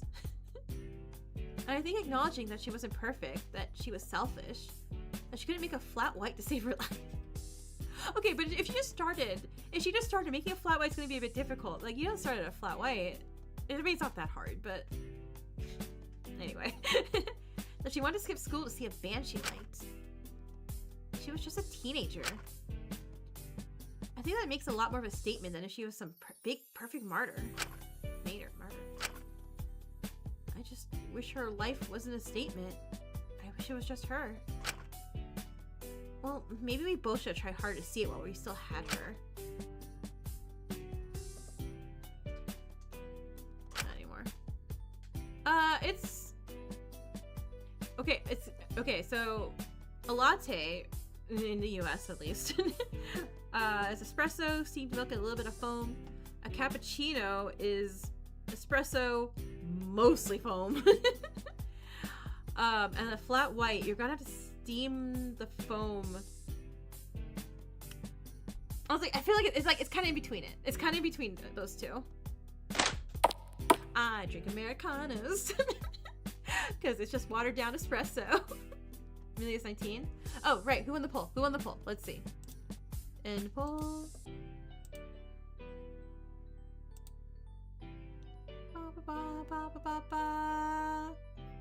All right. Oh, dang. It was close, but Lyra it is. Let's go. Let's go find her. Coffee terminology, nice. Okay, that's Ismene. I love people just stand outside. When you had coffee, you drank mochas because they were fun. Mochas are fun, yeah. That's Laura.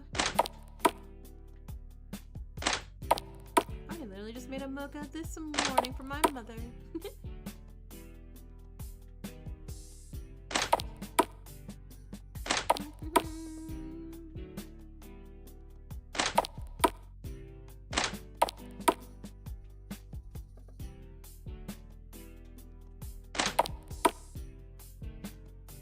Wait, is that somebody or is that...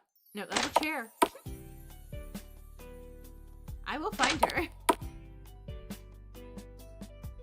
Not here. Oh. Wait, no, that's Ismene.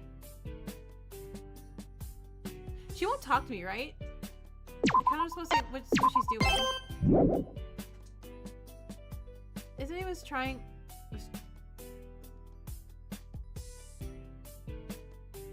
Ismini was trying off... Drawing! Okay, I'm like, I don't understand this room. this. Oh my god, why is my vocab words not coming out right? I was trying to figure out, like, trying off her hair? What is she trying? Farming is exhausting. Goodness. The dirt is ridiculously hard to get out from under my nails. Now I'm just tired. At least I'm able to get some peace and quiet here. Well... I stood there for a moment and saw Ismini make eye contact with me. Through the mirror, staring at my reflection behind her, she cleared her throat. It really is nice to get some peace and quiet away from people. Hint gotten. Goodbye.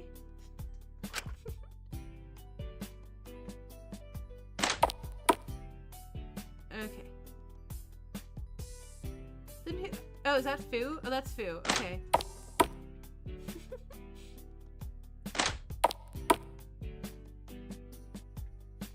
Wait, where did she go?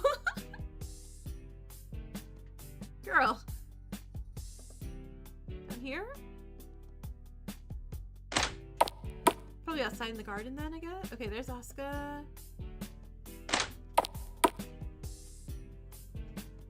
Hey, Lyra.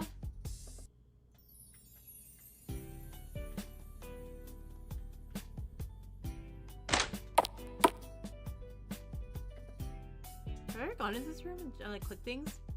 The central maiden gazes with judgmental eyes at me. Thou shalt be loved. If you comply with the wishes of those not stained.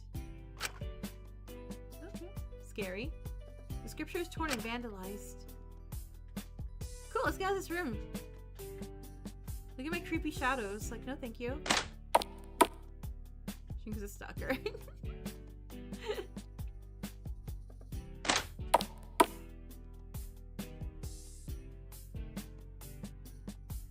Okay.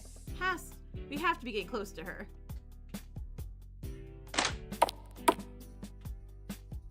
Right?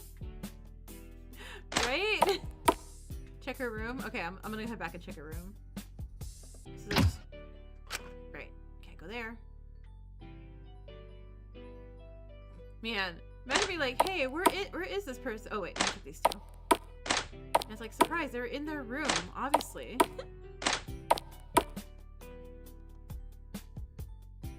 Dumb. She's just sitting in her room, just like.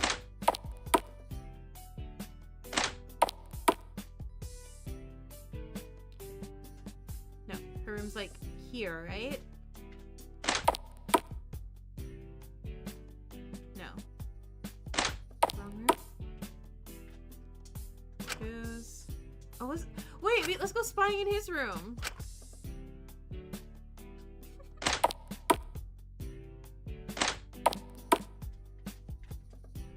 No, that was Zeke. Okay, two. Oh, look at that. She was in her room this whole time. Amazing. I walked the entire prison like, God, where is Lyra being? And she's like, I've just been chilling here. Lyra, hey, I want to thank you for last night. No worries. I didn't mention it. You, feeling good after all that? It was pretty heavy. Yep. Oh, God, right. We chose to talk to her after last night, huh? I'm feeling completely different, honestly. Not bad or good, just a change. Not as big a deal as you expected though, is it? It's a lot more quiet, at least from what I remember. You're not making much sense. Maybe I don't. Okay, I'm just a little confused at why you went out of your way like that. Guess I didn't want to feel alone. I don't think it's a crime, is it? Do you ever stop feeling alone? Huh? Those things you were saying, that didn't come from a place of inexperience, did it? I didn't really notice how lonely I'd been until I stopped being alone. For the first time, I've got people I actually care about. It's weird, really. I feel so connected to them, yet so distant. Like I'm on a different planet from them constantly. Maybe everyone feels this way. And I'm only just starting to feel normal. Or maybe I've been the normal one all along. Maybe I'm still lonely. Unable to fully let my barriers down, even with people I care about. Maybe that makes it more terrifying. There's a lot I can say. All of it could be true, and maybe none of it's true. All I know now is that I need to figure it out, day by day, step by step. But I don't think that's going to be fully achieved alone, just being up in my own head. I think through understanding others, you kind of start to get a better idea of yourself. Even if the experiences aren't always positive. So, if you like Shinku, you're free to stay here and hang out with me now. It might help the both of us figure out what the hell our problem is, you know? Yeah, I like that. Look at me who didn't mess up. Heck yeah. I think we could both use that right now. I agree. My last chat with Lyra was really depressing for her standards. But what was more shocking to me was the way she was able to brush it all off and play along like it's no big deal. I couldn't help but be a little concerned for her. Yeah, we're all really right there with you, Shinku. She was capricious, obnoxious, obscene, frustrating, annoying, and yet I still always felt compelled to come back. Maybe I thought this time, since we've grown closer, we'd be able to have a more productive conversation about her crime. Hey Lyra, I have a question. It's always with you, huh? Never, hey Lyra, how you doing today? Sorry, I just think it's an easy way to start a conversation. Yeah, well, whatever. I don't really mind. Hit me. You said last time you promised yourself you'd never let yourself be overly dependent on others again. How exactly did you achieve that? Huh? I thought I brought this up before. I mean, I think it's fairly obvious, isn't it? I just started using the fact that I could make myself whatever I wanted to start morphing myself into the ideal of whoever I was leeching off of. Become the perfect person they just have to keep around. The type of person they're scared to lose. Isn't that exactly what she was doing before, though? What's changed? You see, all that busy being dependent, hopping from person to person, I got a pretty good grasp on people as a whole. Meeting so many people let me see a whole bunch of different perspectives. A whole bunch of ways different people work. What they like, what they don't like, what makes them tick. The way people justify doing certain things to themselves. The way they'll react. Just how much you need to give someone to make them want more. It actually is what made me pretty good at debates. Like, competitively, people fucking hated me. God knows when I was on this team, Cal became real unpopular in the debate circuit. It's because I could get under people's skin without breaking any guidelines, and oh, I was so good at it. People let their guards down around me because I'm like me, you know? It's easy to take one look at me and assume I'm not really listening or taking things seriously. Yeah, you can say that again. Wow, okay, rude, Shinku. Do you want this level up or not, Shinku? Shut up. But listen. But people would be surprised when it turns out I was actually a real good listener. Because I wasn't just listening to what people were saying. I was listening to what they weren't saying. The way their eye twitched when they talked about something, how they stumbled over a certain word, their palms getting sweaty. You could discern pretty easily what the weaker parts of their argument were. Those are the ones you targeted. Huh? Okay. Why are you looking at me like that? What did I say? You seem different when you talk about debate. Oh. Good. Different? Yeah, absolutely. It's like you actually have a proper spark. You must be pretty proud of your debating abilities, huh?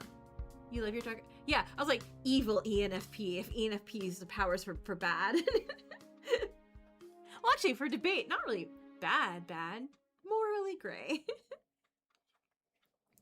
Yeah, absolutely. It's like you actually have a proper spark. You must be pretty proud of your debating abilities, huh? Well, yeah, absolutely. But it's not usually what people want to talk about. It's kind of just, you know, whatever. Like, once again, I'm proud of it, but I did kind of get my talent as hush money, so it's not like I'm the most super special awesome debater in the world or, like, whatever. But I enjoyed it, especially over the radio. There's no faces or visuals over the radio, just your words. So people have to listen to them. It felt good, man. To have a space where people would tune in and listen. not care about looks or how much I had to drink that night, or I don't know. It was nice to have a space where I felt like I didn't have to put down others to become one of the boys and actually get taken seriously. Plus, I could kind of broadcast from anywhere, so it was real handy if I landed myself in a tricky situation. Like with one of the people you manipulated into letting you into staying by becoming their ideal. Hey, you're getting it, man. Like, usually, I'd be able to stay for a while, especially if I kept up my whole act. But once drugs got involved, yeah, no. That kind of put a deadline on things. If they did, why on earth did you involve them in the first place? I don't know, kind of just happened. I can't remember when it started. I just remember I was out one night, partying as you do. Wait, how old were you again? What are you, a cop? Anyway. What are you, Kinjo? Excuse me. Anyway, someone offered me weed, and you know, it's just weed. It doesn't hurt anyone, so like, sure, why not?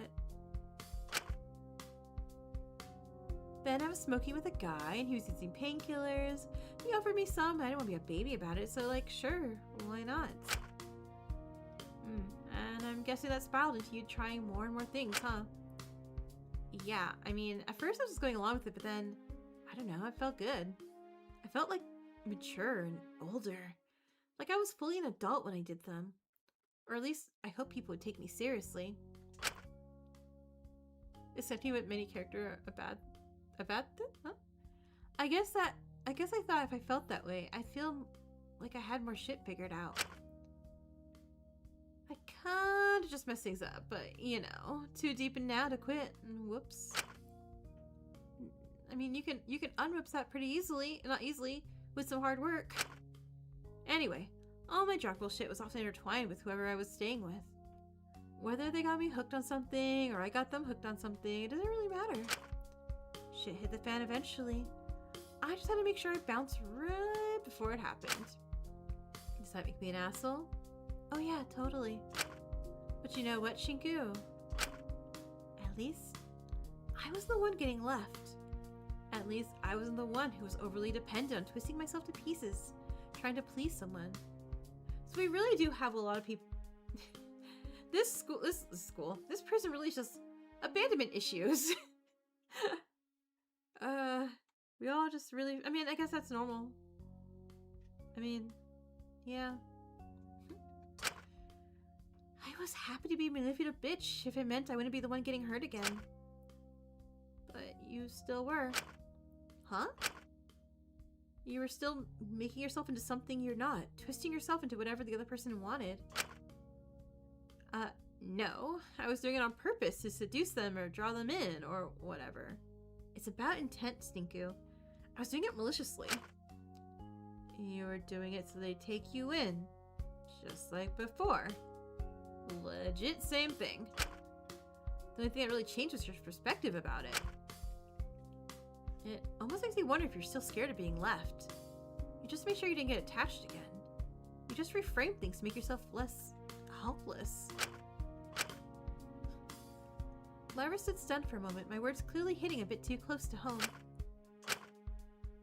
No, Hey, shut up, okay? You don't know about anything I did. Don't act like I'm the victim here. Oh, connecting with Lyra's abandonment issues? No, that's normal. Don't worry about that. I mean, again, don't do drugs and don't start fights in schools. Lesson of today. You'd want to feel like you had power too, if you're that dependent. Don't... Maybe it started as me just lying to feel like I had some agency in the situation. But I promise you, by the end it wasn't. Don't act like I'm stupid. I'm not. I'm sorry. I didn't mean to. It's okay. I need a bit. Sorry. Lyra turned and walked off before I could say anything else. I don't know if I ever stepped or not, but I felt like it was something she needed to hear, whether she wanted to or not. This is sponsored by Dare. No! I don't want to be Dare. I don't think continuing on like this is productive for anyone, especially her. If she thought differently, I was certain she would have had an argument to debate me with. But I think instead she was just listening to what I had to say far more than what she wanted me to know. Mental metamorphosis. Ooh. I was a little apprehensive to be sneaking around this much after Dr. Linus's earlier punishment. But I found myself headed to the night meeting regardless, not wanting to let others down. Okay, and Shinku, we should probably, like, talk to you about that also. When I entered the warden's office, I was met with an odd sight. Oh god. Okay, what did we see? Hey, where's Amelia? No sign of her. It's a little confusing, honestly. Since Zeke and Asuka tied in the pole of their FTE's necks, I'll probably do a poll of Zeke and Asuka. Yeah, actually, let me do that now, and then I'll look at it later. FTE. Zeke. Asuka. Start poll. And throw some monodams down.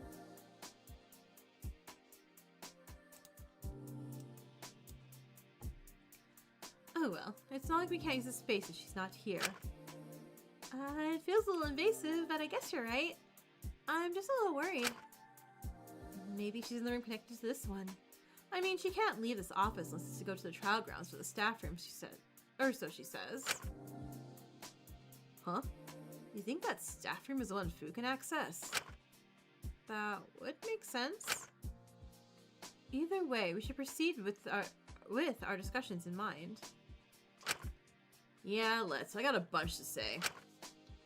I don't know if you picked up on it earlier, but me and Sam were real skimped out at lunch today. Our portions were fucking ridiculous. All of ours were small. I know it's tough, but at least we're all getting the same amount. We're in this together. No, she intentionally gave him less. She's exercising her authority or whatever. This just the start of more bullshit if you ask me. Huh? What? Why? That's not fair. It was a punishment for stepping out of line. It was ridiculous, that's what it was. Me and Sam stopped doing our work for like 10 minutes tops to try and follow Fu around, try to figure out where exactly the staff rooms are and how he accesses them. She caught us in the hallway and threw a fit and started talking about how her trust had been broken. They gave us less for lunch and dinner today on purpose to teach us a lesson. That's not what you said earlier. Because Fu was there, Lyra. We didn't exactly say what we were doing in front of Fu. We didn't want to say what we were doing in front of Fu. Then he'd be certain to be more careful and make sure he wasn't being followed. If he'd just been honest, I'm sure she wouldn't have flipped her lid half as much as she did. No, she probably still would have. Besides, what's the point of following Fu? It's likely the staff room entrance is the warden. It's likely the staff room entrance is in the warden's office since Amelia can access it freely. She can't leave this place. Well, Okay, well, you do make a smart point there. I want to do something today. It pisses me off feeling like we can't do anything. All I've been doing since my verdict is making people's lives more difficult. Something's gotta change. I gotta do something worth something at some point. Although I feel in the warden power now. If Alora's dishing out punishments for even minor infractions, it might be time we do something. Wait, what? Let's not be rash. Dude, you say that every time. Okay, but expecting her to be perfect all the time, and pointing out every small slip up and making it into a big thing is just gonna make her more stressed. It'll lead to her being more extreme. I really think it wouldn't hurt to have a little more empathy here. She killed Taka. Yeah, I know. I saw him in my soup. I shouldn't say it, but... Oh, Shinku, I'm sorry. Anytime anyone thinks, I shouldn't say this, they really shouldn't say this. Don't say it, don't say it, don't say it. If Ezekiel can give me scrutiny for mourning Dracul, but not Asuka for mourning her, I think...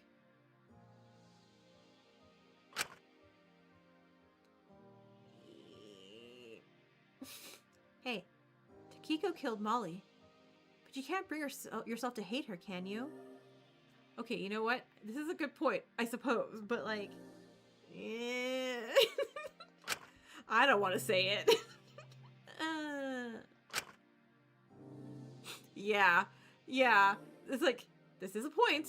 This is a good point. I'm feeling she's not going to want to talk to us during FTE after this. I don't want to hear what you have to say about the Shinku. You were horrible to her in her final moments. I know, because I was upset. I was emotional because I couldn't quite deal with Molly being gone. And it all hit very close to home, thinking I killed her. But now I can look back on it and realize that even if I cannot ever know Takiko, or really truly forgive her for what she did to Molly, if I can be empathetic to Dracul's circumstances while still acknowledging the wrong he did, like I can acknowledge the wrong Takiko did while still knowing she was worthy of understanding and sympathy. We wrote, okay, Shinku. This is it.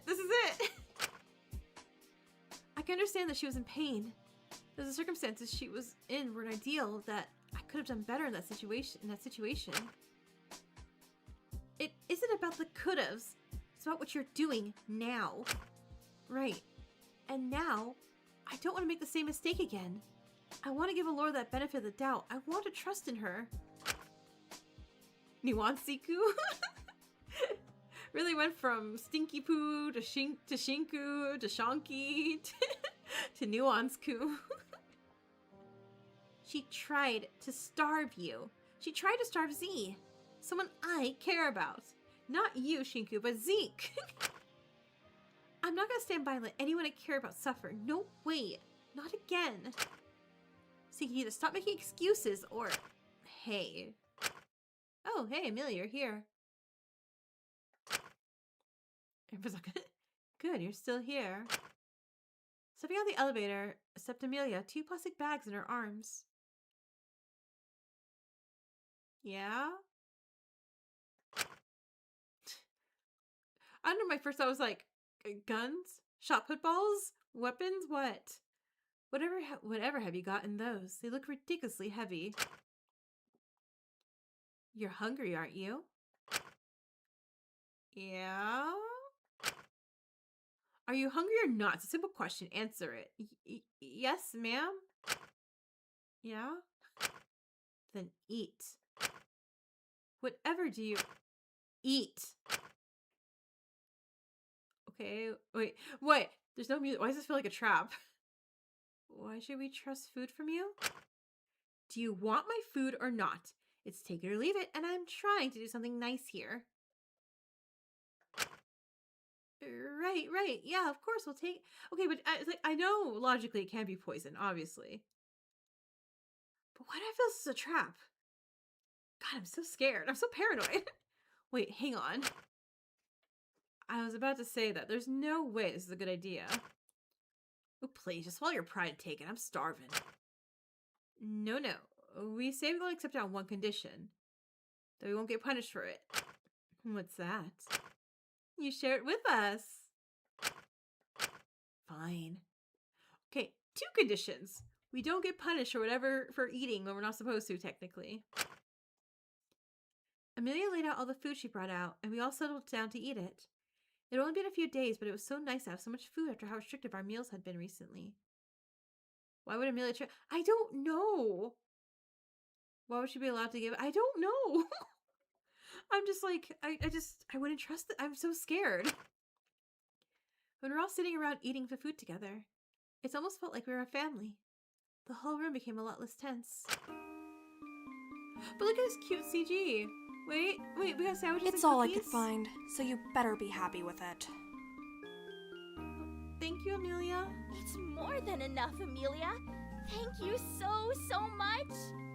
Shit, are those angel slices? I haven't had those since I was a kid. They're far too sweet for my tastes. I don't even know what an angel slice is. Calm before the storm, right? I'd kill to eat anything at this point. Oh, let's just tuck in. Dude, you already demolished half the cocktail sausages while Amelia was unpacking them. Oh, shut up. You don't get between a man and his sausages. Zeke. Zeke is just feeding the fodder. You can say that again. Kai, stop! Ew! You're the worst! This is really lovely. Thank you, Amelia. Yeah, thank you, Amelia. Whatever. I just don't think anyone deserves to go hungry, alternate scum or not. Did her dad starve her also? Like, I know her dad experimented with surgeries on her. Maybe they felt this was like too far because maybe she was starved. She is very small, and I'm really concerned that the smallness may also be due to like. Well, I guess you know what? Actually, with surgeries, she probably was you know they put like feeding. Sorry, you know when they put like feeding tubes and stuff. She probably had that instead of actually getting to eat food. So she probably like. Yeah, I could see how this could upset like starving people could upset her.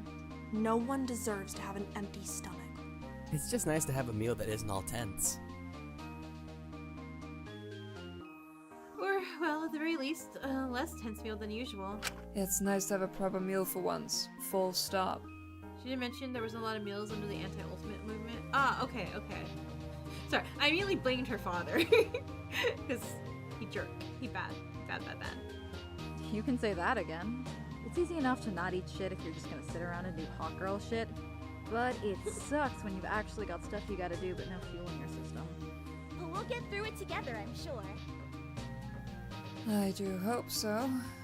Even if we have our issues, it's good we can at least unite over this. And when you can tell, angel slices are little cake things. Like zebra cakes, but not cube, cube and not zebra. Oh, okay, gotcha. As long as we don't let things get to our head and divide us, I think we'll be good. I mean, shit, 4 days into the motive and we haven't torn each other apart yet? That's pretty good for our standards. I think they're like half of like, hey, wait, was that a murder? High five, we're so good at this. Is the bar really that low? Yeah, Shinku, the bar is that low. Happy 4-day, we don't hate each other enough to brutally murder one another, I guess. Anniversary, guys! Let's make it through a week. Oh, we're dying at day 6, aren't we? She looks so scared. Trust issues. I don't think she trusts it. For goodness sake, don't be silly. We'll make it to far more than a week if we're sensible. Yeah, we're dying day 6 for sure. Especially about our verdicts. Asuka pouted a bit and turned their attention to Ezekiel, who looked down shamefully for a moment before gradually moving his gaze up to Lyra. Despite how close we were sitting together, I could practically feel how vast the distance was getting between the two of them. Hey, Lai. Yeah?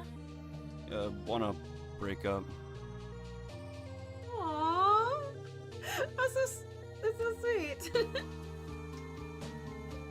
Yeah, I think that would be for the best.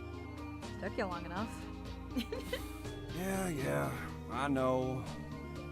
But, even if we don't, kiss on the mouth and stuff anymore, wanna still be friends? Only if you take off those dumbass sunglasses and see things for what they are now. Yeah. I think I can do that. Can nobody die, please? Then it's good to have you back, dumbass. For what it's worth, Lai, I'm sorry for hurting you. This is the sweetest breakup ever, right? It's okay. Not the worst a guy's done. You're good. It's not a big deal. Well, it's a big fucking deal to me. I don't want to be that kind of guy. No way. It's guys like that who turn people like me into chumps who kick others down just to feel strong.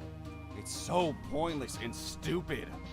It's a wonder you put up with me like that for so long. Well, I guess I was just used to it. You love this group, right? I'm trying to think, like, okay, who in this group if they die? I'm like, no, I don't want to know. Well, you better raise your fucking standards and get used to that instead. Then I'll be expecting 5-star treatment from now on. Like, I'm talking pedicures and all that shit. Yeah. No chance? Don't test your luck. Oh, come on. He'll let me test out my blue polish on you. It's not that hard to do vice versa. What? Hey, don't tell the others that. That was between us. And just 'cause you'd be annoying if I didn't agree. I think you're just mad that blue wasn't your color. Yeah, with the orange in his hair, like, what are you doing? Oh, shut up. Immediately it seemed the tension between the two lessened, a warmth returning between them that had dissipated before. What are those two on about? Alora's gonna be so hungry. They speak their own language. Don't worry about it too much. This seems like positive at least. You ultimates make no sense to me. I'd kill myself if I was so detached to my own actions or so incomprehensible to anyone else. You're all weird. You're a bit of a weirdo yourself. Helping a bunch of ultimate scum like this. Sure you're not going to get in trouble for this or something? Only if I get caught. This is almost found family, despite the string. Yeah, no, it kind of is. Shit, you really risked this for us?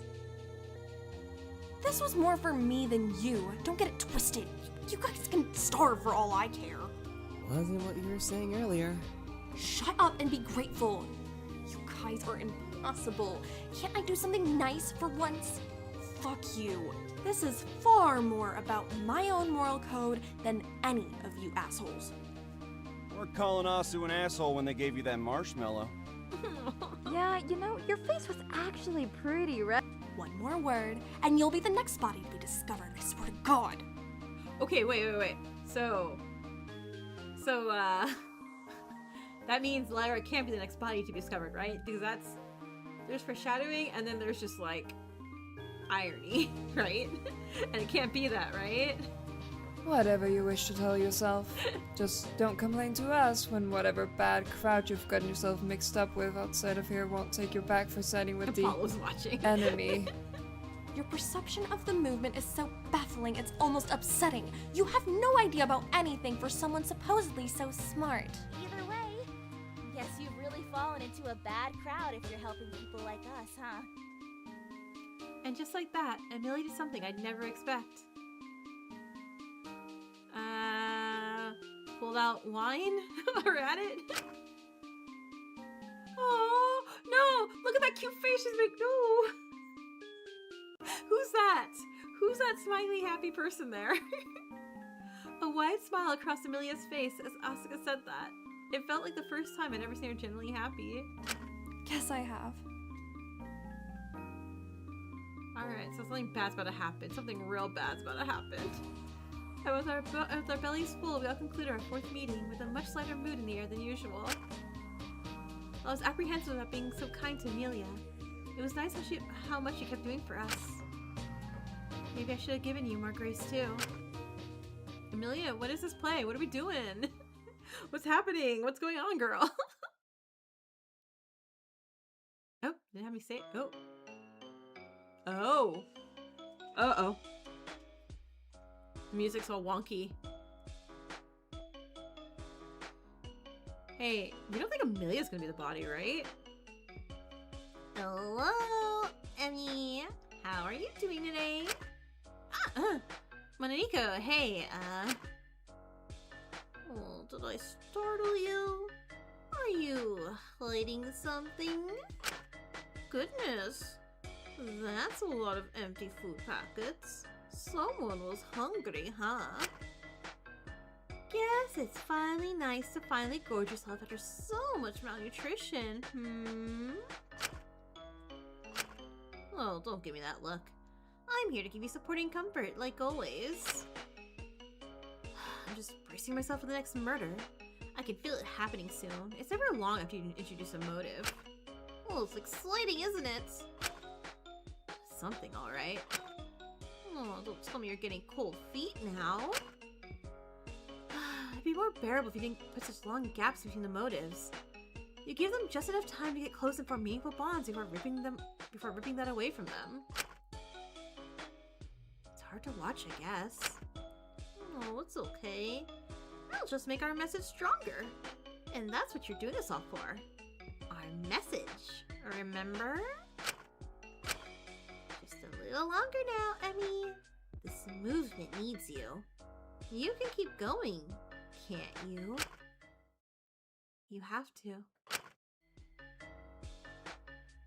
Wait. Did Amelia do the interviews? That was the interviewer voice, or interviewer text. Or someone else? Wait. Does Amelia have a tape also? I know this is getting a little tough, but we chose you specifically. We gave you all the security you wanted and the tools to really make some change in the world. Amelia, run. Yeah. Everyone will celebrate you when it's done, Amelia. People will finally give you the open arms you've always craved but been too scared to accept. Only you can do this, you know. It'll be a shame if we picked wrong. We're all depending on you. Okay, no, it's okay. So not Amelia doing the interview. So it's yeah, it is whoever's running the anti-ultimate movement, I'm assuming. Just a few more deaths left until the game wraps up. Just a little more pain is needed to create the world you've always wanted. The world everyone needs. If we chose you specially, and you managed to somehow mess this up, we'd be very disappointed.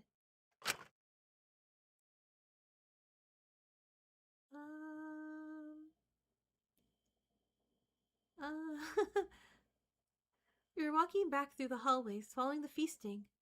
I felt conflicted on how I felt about it, but now I was just glad to be fed. She's a strange one, isn't she? Good thing she's opening up, though, isn't it? If we can appeal to her, then it might help us get more control of the situation at large. Or a better idea of what's really going on here. Help me, hi! I suppose so. I'm just not sure if it's a good idea to keep getting closer to her. Well, at least it's better than having to suck up to a war. Speak of the devil. Huh? Passed out in the middle of the hallway, slumped against the wall, reeking the alcohol. I'm sorry, don't try to make me feel better about this. About him. It was Fu. Again, beautiful CGI. Or CG, not CGI. CG. What? What the hell? Exactly, that's how I feel, Lyra. Is he? He's totally passed out. The fuck is he doing like this? It looks like he drank too much. He reeks of booze. But he's never drunk this much before. Why would he black out somewhere other than his cell? Yeah, even Fu doesn't get this publicly drunk. This has to be a trap. We should just leave. Right? The janitor's gonna come by and knock us out again. Yeah, but... A terrible thought crossed my mind. We could drag him to a cell and tie him up. I don't think I was the only one. We could drag him to a cell and tie him up. We're not gonna go straight to murder. He's pretty, vulnerable right now. Just don't say it like that. We could. Drag him to a cell and tie him up? That would be God, pretty why? simple to Why do are we when he's like this. But if he killed him, would the game really even end? I mean, there's still Mononeko, there's still Amelia. God knows there's probably other staff around here we don't know about. But Oh, the AS isn't was it worth a like... try? We all stood in awkward, tense silence for a moment, considering it. It would be really, really, really, really, really, really easy, but... No, we couldn't possibly. It's far too risky. Right, yeah. There's no way. We all flinched for a second as we heard a groan come out of Fu. All of us staying very still and very silent, getting ready to dash away at any moment. The fact that it was Ismene the one telling Group not to do it despite what her crime was, yeah. But the only one thing came out of Fu's mouth, weak and mumbled. His daughter's name, probably? Pig tails. Oh, Takiko.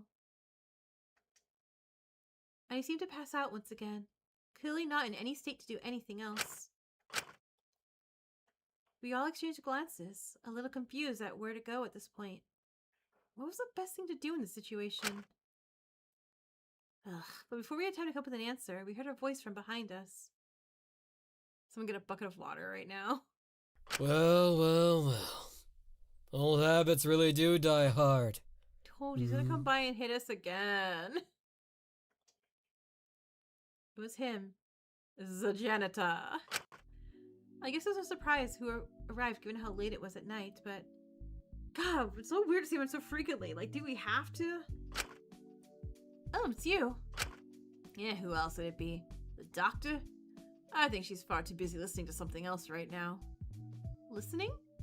Wait, what? Yeah, wait. What? Go find out yourself if you're so curious. Just don't come blaming to me before your execution if it makes you want to kill. Oh, the ear. Gotcha. Well, that was concerning. Definitely wasn't gonna make the other's opinion of her any better. Even ended up being nothing. Before we could question him any further, he moved over to Fu and let out an annoyed grumble under his breath. He hasn't changed one bit. The janitor's a mastermind trust. Kira told you in a dream. But wasn't he an ultimate? Why would he ultimate be an anti-ultimate? Is he not still? No, he's very ultimate. Not just pro ultimate. Ultimates are superior than normal people. Or maybe he just wants to be the ultimate. He's like, well, what if I just murder all these ultimates? Who knows? Make the world stop making ultimates. What? Do you know him? We were in the same class back in Hope's Peak all those years back. Never liked the guy, but he was always doing this. At school? Getting high on life, reaping all the benefits his talent gave him, and spoiling himself rotten. Then drinking himself to the point he was throwing up and rambling nonsense about how none of us had any idea what it was like. Crying about feeling unfulfilled or whatever, taking his own issues and making his own issues everyone's problem. Unfulfilled? Wait, what? He was always the type to chase the next high. Drink the most, gamble the most, go all in, buy the biggest, flashiest watch. Go for the prettiest, sharpest girl in the bar and cut everyone off to settle down. And play house for a few years like he could ever be capable of that after everything he'd done. Acting so superior to the rest of it. Oh, wait, I'm sorry, what? It sounds like he just got married and settled down and tried getting better. Janitor, what? Then throw a fit when all that money he sucked out of everyone and everything he could didn't suddenly buy him happiness or fix his marriage or make him normal. Acting like the whole world was fucked up and ranting about it. Like he wasn't benefiting from those very things he despised. All his misery was self-inflicted. And yet he acted like I was the hypocrite. Bro, what? We're all too tired for this. Just say what you want to say. No wonder they said he got his talent through underhanded means. I mean, it's not really a surprise. Most of what he does is pretty underhanded. Most of what he does is stupid, nonsensical, and foolish. The janitor groaned as he hoisted the salesman onto his shoulders, almost buckling under his weight. And yet he acts like everyone else are idiots compared. Okay. So if he's weighed down by Fu, we can beat up the janitor. Yeah? I know we'll get in trouble, but like, come on. When are we not in trouble? He acts like everyone else are idiots compared to him. Do you need help carrying Shinku? For once, can you please stop sucking up to terrible people sometimes? Please. He's clearly let himself go in more ways than one. Oh my gosh. I really was expecting to spend my Sunday evening lugging Fu Wang back to his cell with the janitor of all people. Excuse me, I only want to tie up Fu. But the janitor started it. The janitor whacked us over the head with a mop and knocked us unconscious. Like, rude. For some reason, that's what we all found ourselves doing. And for some reason, unbeknownst to me and going against all common sense, as the others all made their way back to their own cells, crashing for the night with a mix of confusion and apprehension due to the events of the last hour. Like, honestly, I would have tied both of these people up. Like, no, guys, we are going to do our own interviews next. I found myself sitting on the floor of Fu Wang's cell, having agreed to keep an eye on him and interrogate him about everything in the morning. Okay, see? Thank you, Shinku. Thank you. I kept my eyes on him as he slept, thinking back to the janitor's words about him. Self-inflicted misery, huh? I wonder if he felt like he ought to enjoy everything he was given, felt like he deserved to exploit his position to the fullest. But in the end, his humanity caught up to him, keeping him stuck in the loop of hating himself for being part of the same cycle that had made growing up so tough for him. Oh, so this is just Zeke also. If they didn't help, he'd probably knock them out again. Yeah. I guess we were the same, perpetrating other struggles for an easier life. But it's hard to think about too hard.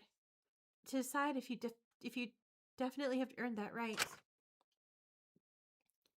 Especially when you start to realize that that's probably how the people who hurt you justify the pain they put onto you. It's hard, isn't it?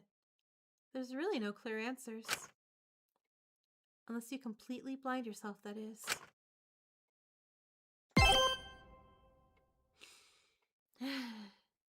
Definitely not worried or scared about the morning.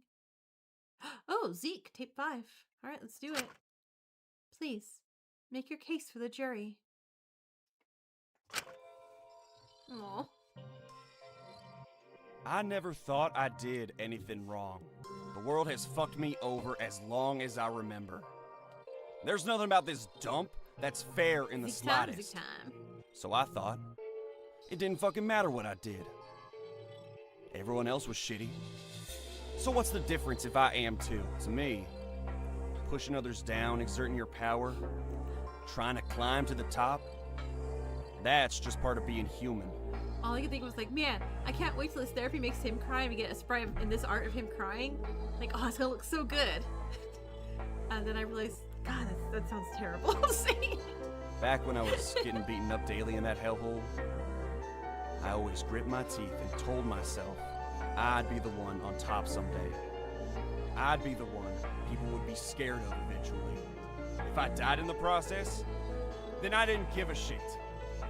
What's the point in continuing to live in a world that'll fuck you over at every opportunity? Not to sound too Danganronpa-y, but hope. Hope. And I got there. I got to the top. And did it fulfill you? It should've. But did it?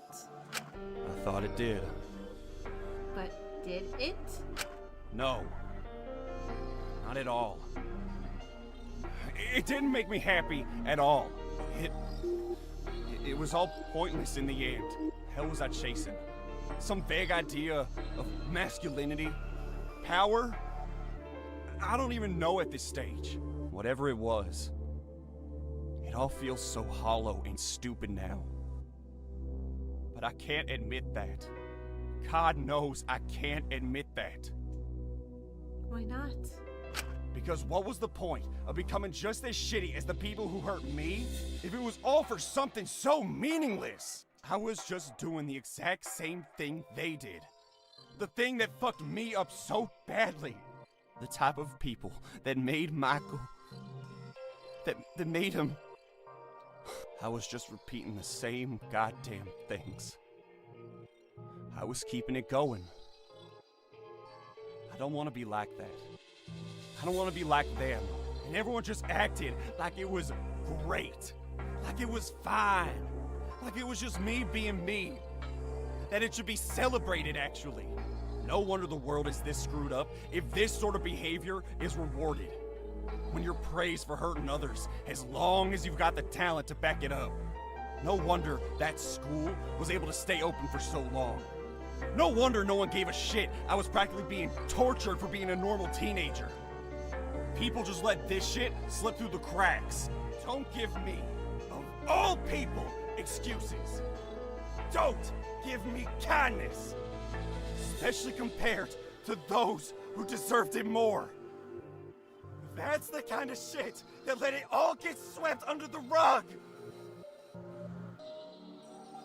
What the hell is wrong with people? You're not any different. Okay, no, that's not right, interviewer. I mean, again, I know this revelation's like relatively new to him, but he's realizing the errors. You liked it. I just liked it because no one was hurting me aside from myself. it was all me on top. And people loved me. Did you feel it? What did it matter? Who needed it? Who needed love? Everyone I invested in fucking disappears anyway. Do you feel like the people running this killing games has a drinking game? Like, oh, someone's mentioned their abandonment issues, take a shot. I feel like that's what they're doing.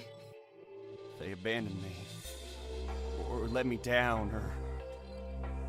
You push them away. So what if I do? If I push them away first, then I never have to get attached. And I never have to feel shitty when they eventually ditch me. Just like everyone else. Just like Michael, or... But not him. Min was different. He still died on me. He died on me before anyone else even got a chance to know what he was really like.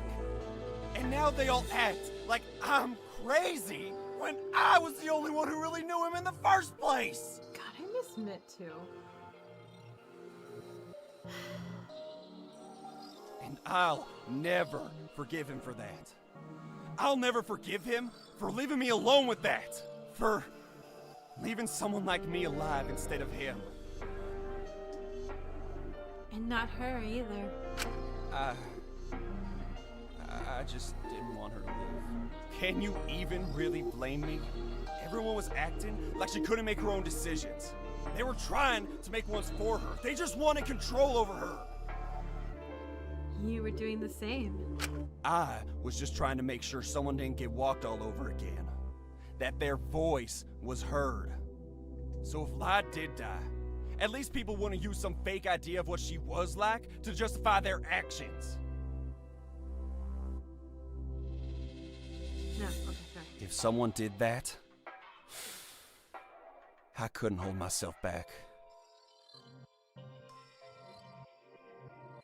Hey, we're not gonna get 3 people dead, right? In someone kills Lyra and Zeke kills that person in trial before the execution.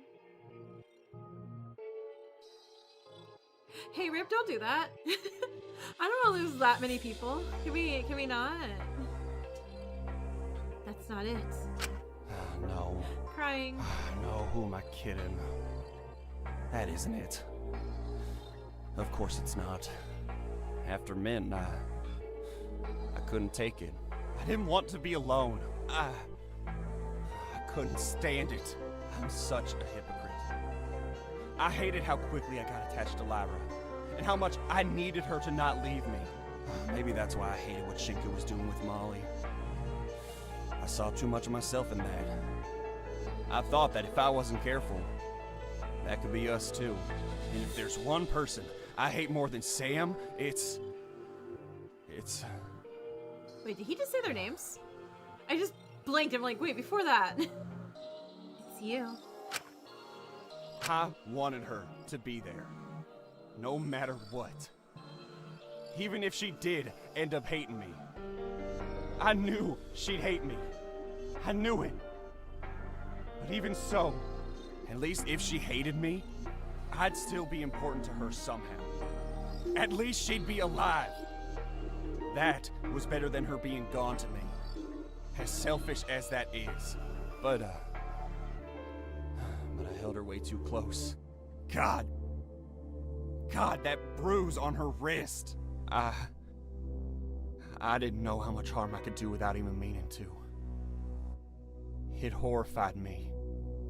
I hated it.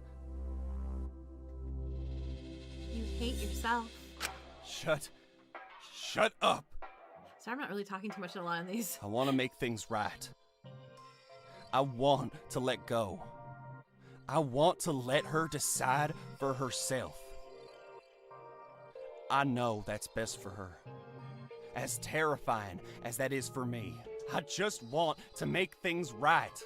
But it's too late, isn't it? What can I even do now? Feels right. I've tried. I've really tried. I'm just scared. I'm scared. I don't want her to go. Hey, how's Asuka's wound doing? I don't want to fuck things over more than I We ever haven't have. really talked to that for a bit. I know it's selfish. I know I guess the we tighter did. I hold on to her, Last- the more last I'm week. gonna hurt her. I've heard that enough from Asu and Isabel. Trust me. But still, even if I could never say it out loud, even if it's selfish and stupid and childish, Say it. don't you dare leave me too. You sure it's fine? It's fine. That would be even worse than just being alone in the first place. How cute.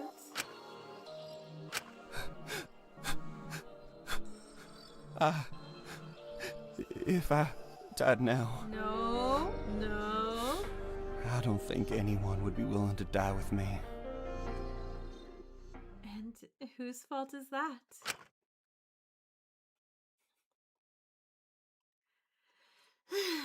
Oh god, okay, what?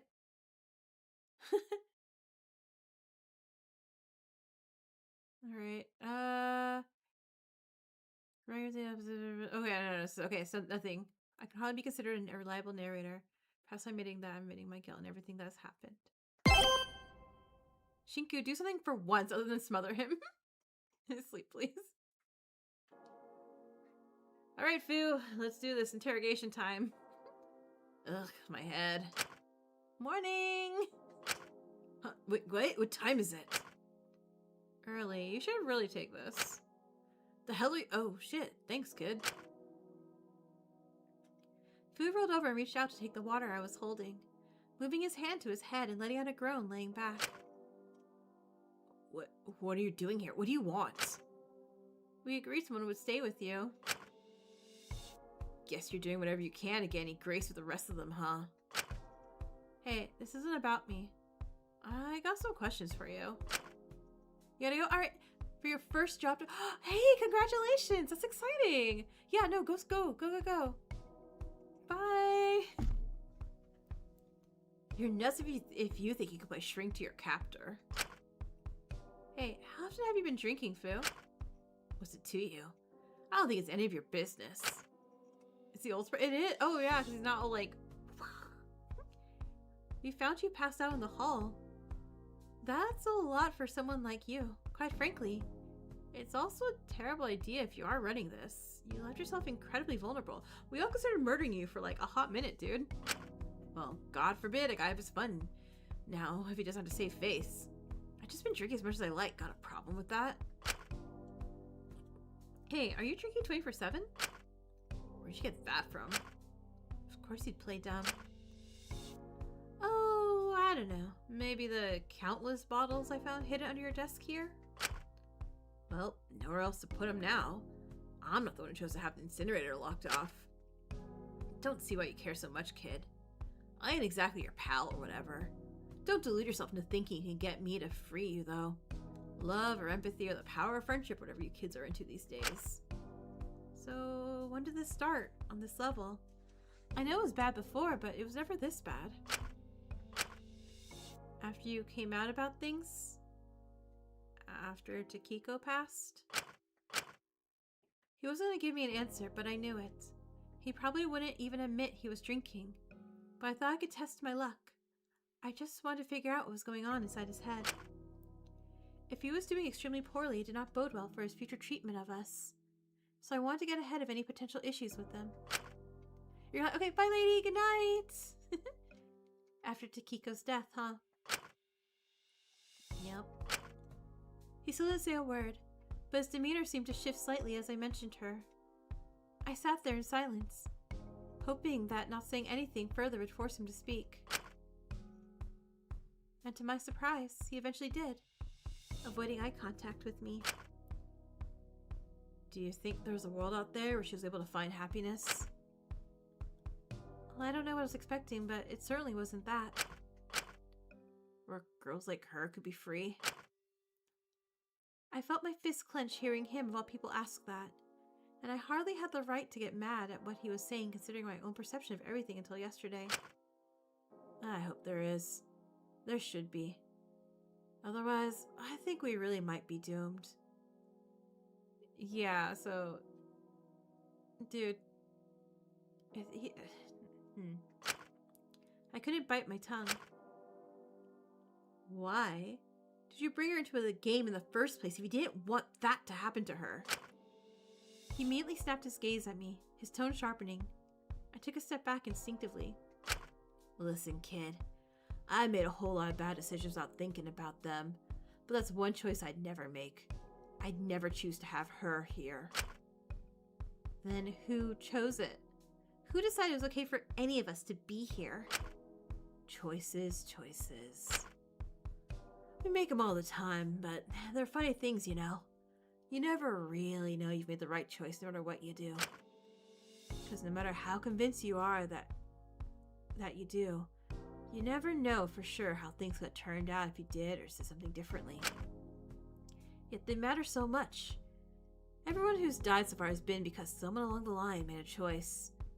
Guess that goes without saying, but it's crazy how your own choices can affect so many other people. Yeah, stop talking this roundabout long-ass way, dude. Kinda makes it unbearable to live sometimes, don't you think? See, again, this is where we're tying him up and just saying like, well, you're going through withdrawals until you tell us things. I knew he was intentionally diverting the subject, but still. I hate this motive. I feel like no matter what I do, I'm making the wrong choice at every turn. You're not the one deciding anything, kid. The doc is. But I'm still making choices and none of them feel good. I feel like I'm tied between two worlds and trying to play the middle ground is just causing more tension to arise. Well, there's no right or wrong choices. There's just choices you make in life. And if you can live with them and see them through to the end, or at least not run away from the consequences of whatever choices you've made, then I think that's what counts. Okay, but like, there's a murder on the line here, dude. Being so scared of what the future could hold that you end up making no choice at all just keeps you stuck where you are. Nothing will change unless you take the initiative yourself. You don't make any sense to me, dude. Letting the world move around you and refusing to stand up for anything or anyone because you're scared of consequences from either side doesn't make much sense to me. But that seems to be the Shinku special, huh? Oh, don't give me that look, kid. This isn't the first time I've brought up your fence sitting, and definitely won't be the last if you keep going like this. Okay, but like, hey, participating in a killing game is like a bad choice, dude. It's not like, oh, that's just life. Like, no. You're kind of full of it, Fu. Ever since we've gone here, you've refused to take a stance on anything until it's way too late. Always half-heartedly supporting the audience's verdicts without ever fully disagreeing or agreeing with them. Feels like you can't form a solid opinion to save your life. Or well, that's not fair. I think you can form a solid opinion quite easily. Now voicing it, that's where you have your issues, isn't it? Okay, wait, what does this have to do with anything? Come on! It's just cozy to stay in the space in the middle, huh? Never upsetting anyone, never standing up for anyone until it's way too late. That's not... Be the bigger person, Shinku. Don't want to get in trouble, just let him rattle on, Shinku. He's just trying to aggravate you, don't let it get to you. Excluding anything that's ugly doesn't fit in the nice boxes you shove people into. You couldn't even recognize that Molly was the type to have done the suicide pact when you learned she did it. Hell, you couldn't step up and have a solid stance for Molly until she was already dead. Screw being a bigger person, let's fight. I didn't even- Oh! Are we slapping him? I didn't even realize how quickly my hand moved on its own and... We slapped him! Oh, we slapped Fu, I'm so excited. Slap Fu clean across the face. Hey, is that enough of a stance for you? Get your act together. Stop running your mouth about my issues when it's clear that you've got a whole heap of them hidden below your desk. You might be happy stagnating and backpedaling, but I'm doing better. I'm going to do better. I'll step up. So don't you dare say anything about her when she was able to improve more in a few weeks than you have in your goddamn miserable 35 years on this planet. I was stunned I managed to muster the courage to drive to do that in the first place. Maybe it was just the adrenaline pushing me before I had a chance to properly consider my actions. A wave of dread almost immediately washed over me. I was expecting him to punish me or Moniko to appear, but instead... He smiled at me, his eyes lighting up a little bit weirdly enough. He seemed almost proud. What's so funny? I knew you had it in you, kid. I blinked at him for a bit, trying to figure out exactly what he meant by that. Nah, just wish the others would do the same. I can call him in here and have them all slap you, Fu. It'll be no problem. What do you... Before I could question Fu any further, the door to his cell opened, an unexpected figure standing in the hallway looking at us both. Amelia? Alora? Alara. I knew I could hear something. But this is a little surprising. Hey Alora, guess what? I slapped Fu! Dr. Lennius, it's... Kutsuki, you're coming with me. Looks like someone's in trouble. Don't put any ideas in his head. He's not. I just have a few questions. I felt a pit in my stomach. She caught on to our night meetings. Is that a problem? No. Good. I'm glad you're being sensible about this. Follow me. Let's check the stock of the medicine storage together. Ensure nothing is unaccounted for. Okay. Good luck, kid. Looks like you're gonna eat it. Yeah, his eyes bruised. Thanks. Bro's in trouble with the teacher. I followed Dr. Lennius to the medicine storage, my throat going dry as she looked at me there, as she took me there. I knew it was unlikely she meant anything malicious, but I couldn't help but feel nervous about it. I just wish she'd tell me what it was about. That would stop this terrible knot of anxiety in my stomach. Or at least speak on the journey over there instead of letting us stay in this terrible silence. We entered the room and she closed the door behind her. So... what we counted first, Dr. Lennius? We're not counting stock, Kutsuki. Aw, damn it. I see. Okay. So, typically, if I need to question someone, I take them to the showers in the morning, since it can easily be passed off as me just helping those who can't operate them alone. Helping them. But your lack of verdict would make that suspicious. Question someone? It's best to do these things in private, I find. Spooky music and the title's called I Met God? Like, dang, okay. That doesn't really clear things up here. I'll just cut to the chase. Well, before that, I have a new question. What were you doing in Wang's cell, Kutsuki?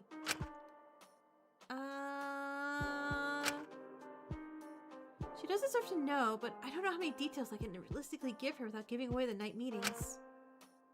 I know she'll question if I tell her I was walking around it last night, but I'd feel awful making another lie just to cover my tracks. I really don't like breaking Dr. Lennius' trust whatsoever. I especially don't want to do after what I already did so yesterday. I'm one of the few people left here that she can trust, and if that's breached, who knows how severe she could get. She might actually become a strict enforcer just waiting to enact her power that everyone keeps trying to frame her as. I like that he's writing this whole poetry in his head, and she's like, Kutsuki, what? What? I met God, she won't forget, and she'll remember have all been names for this song? Oh. Okay, cool, thank you. And I don't want that. I want her to prove people wrong. But I knew I had to tell one small white lie to cover for the others and not get them in trouble. Even if they didn't have the best opinion of me, I did agree to stand with them. So if it's to protect their peace... I was headed to the shower block last night since I lost track of time and forgot to shower earlier. Forgive me, Dr. Lennius. When I found Fu passed out in the middle of the hallway. What? It was really bizarre. He was completely blackout drunk. I think he's been drinking almost 24/7 the last few days. There are all sorts of bottles hidden in his cell. I helped get him back to his cell and stay there overnight. I know you want us all to stick in our cells, and I apologize I broke your trust there. But I thought if I caught him in the morning, I'd be able to interrogate him about finding him there. Were you able to get any relevant information? Okay, so if he hasn't been eating, he's only been drinking. Slapping him had no consequences. I think we're right in the fact that he ain't running stuff and he's just one of us, too. Really, he did his best to never answer anything. Sounds about correct for Wang. Unfortunately, I apologize I couldn't get any more information. Dr. Letty set us aside and looked at me. It's fine. This really shouldn't be your job, Kutsuki. Please, try to be more careful in the future. I understand we're all eager to escape, but sticking your noses in places doesn't belong. Could lead to putting your life at risk. I really don't want to lose you or anyone else here. But this, paired with your delinquency yesterday with Elias, is very unlike you. It's like you're changing and not stagnating, Shinku. Try to be cautious and smart about this, Kutsuki, please. Right. Yeah, sure, whatever, I will. Now, on to what I was initially planning on asking you about. You are aware of your current position, aren't you, Kutsuki? Standing? What? Out of everyone alive, you are the last unjudged prisoner. This puts you in a precarious position. Right. The only crimes that haven't been revealed yet were Fu, Dracul's, and my own. I wasn't sure Fu counted anymore due to the recent revelations about him, and Dracul wouldn't live to see the consequences of his crime being out. I'm aware, but I'm so uncertain to what about that is risky. He might have actually said that. Out of everyone here, I cannot account for what you've done. With everyone else, I can have vague ideas of their behaviors and potential risk factors that may lead them to making a drastic decision. But the uncertainty of your situation makes you something of a liability. Uh-huh. Okay. Kutsuki, you have seen me at my worst. I have already been condemned for my actions. I'm in no position to judge you. I need you to understand that.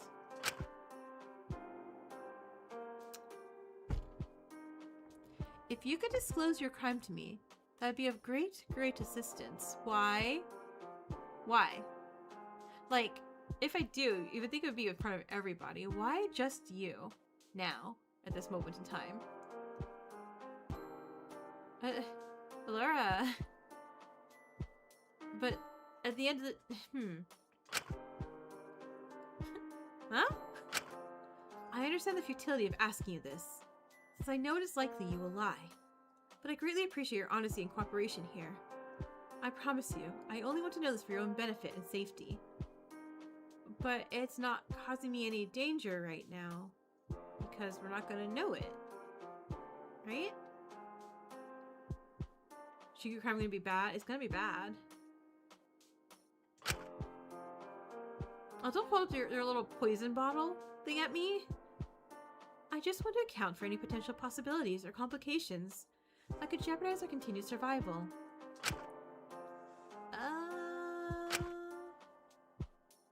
Okay, wait. This is unfair. If I don't disclose anything, you'll assume the worst. I do not intend it to be. If you wish to stay quiet, that is your prerogative. I will not push the topic any further. Okay, but like... Shinku, let's math in our heads. Alora is possibly not going to survive, and therefore we could lie. And will she know the difference? No. But you have power over me here. You could detain me at any moment or restrict my food further, or... You don't think I'd do that, would you? You already kind of did, girly pop. Kutsuki, please. Out of everyone, you still believe I'm only trying to help, don't you? I do. I'm just nervous. I don't know. Don't you think this is going a bit too far? You can't completely control and account for everything other people think or feel. But I can try. I have to try. I bet your stupid AI thinks telling you this. Or it thinks like, oh man, you should make Shinku confess his crimes to you. That'll totally help. It's like, no, AI bot, stop it. That's better than doing nothing. I understand you have good intentions here, but I think you're not going to be happy with the person you become in the process. Lord Shinku says his crime, acid attack. I accepted a long time ago that in order to do what I had to do, I couldn't be a good person. You cannot do those kind of experiments. You cannot reduce lives to subjects and weigh the value of individual lives against one another, while still believing you're a good person, no matter your intentions. The cognitive dissonance would ruin you. Hey, you don't have to be a bad person. I hardly deserve a second chance after everything I've done, after Taka. The only thing I can do now is ensure you all stay alive for as long as possible, even if you hate me.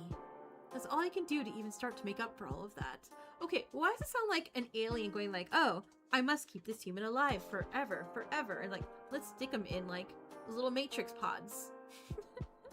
That's fine, right? It's like, no. Do you really think that?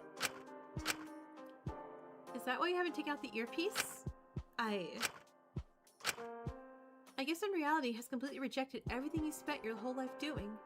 It's easier to hide away in fantasy. Jakul was like that. Molly too. But you know, she was only really able to grow when she stopped hiding in her fantasies and instead faced reality. It's different. I'm not hiding. Then what are you doing? This isn't about me. God, no one's answering any of our questions. Like, we're like, come on. I'm asking for your cooperation here, Kutsuki. Dr. Lenius, please. I want to help.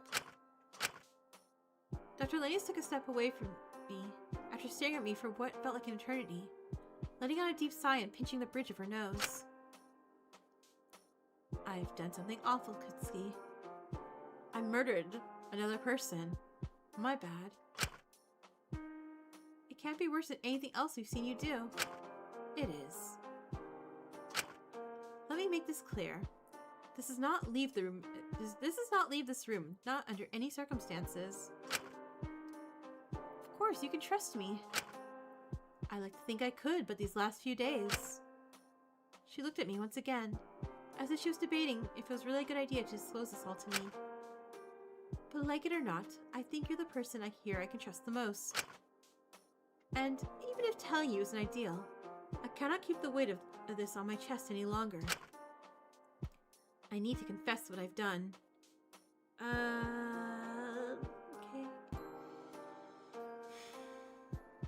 Let's do it. You're scaring me a bit. I apologize. Okay, but speak, please.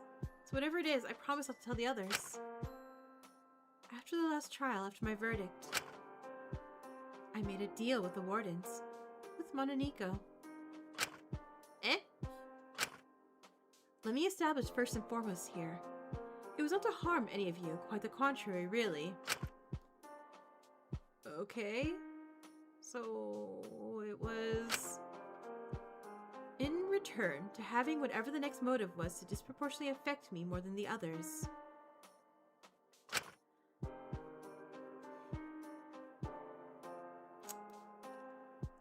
I asked them to update my earpiece, to train a second model off of their footage of Taka. Girl!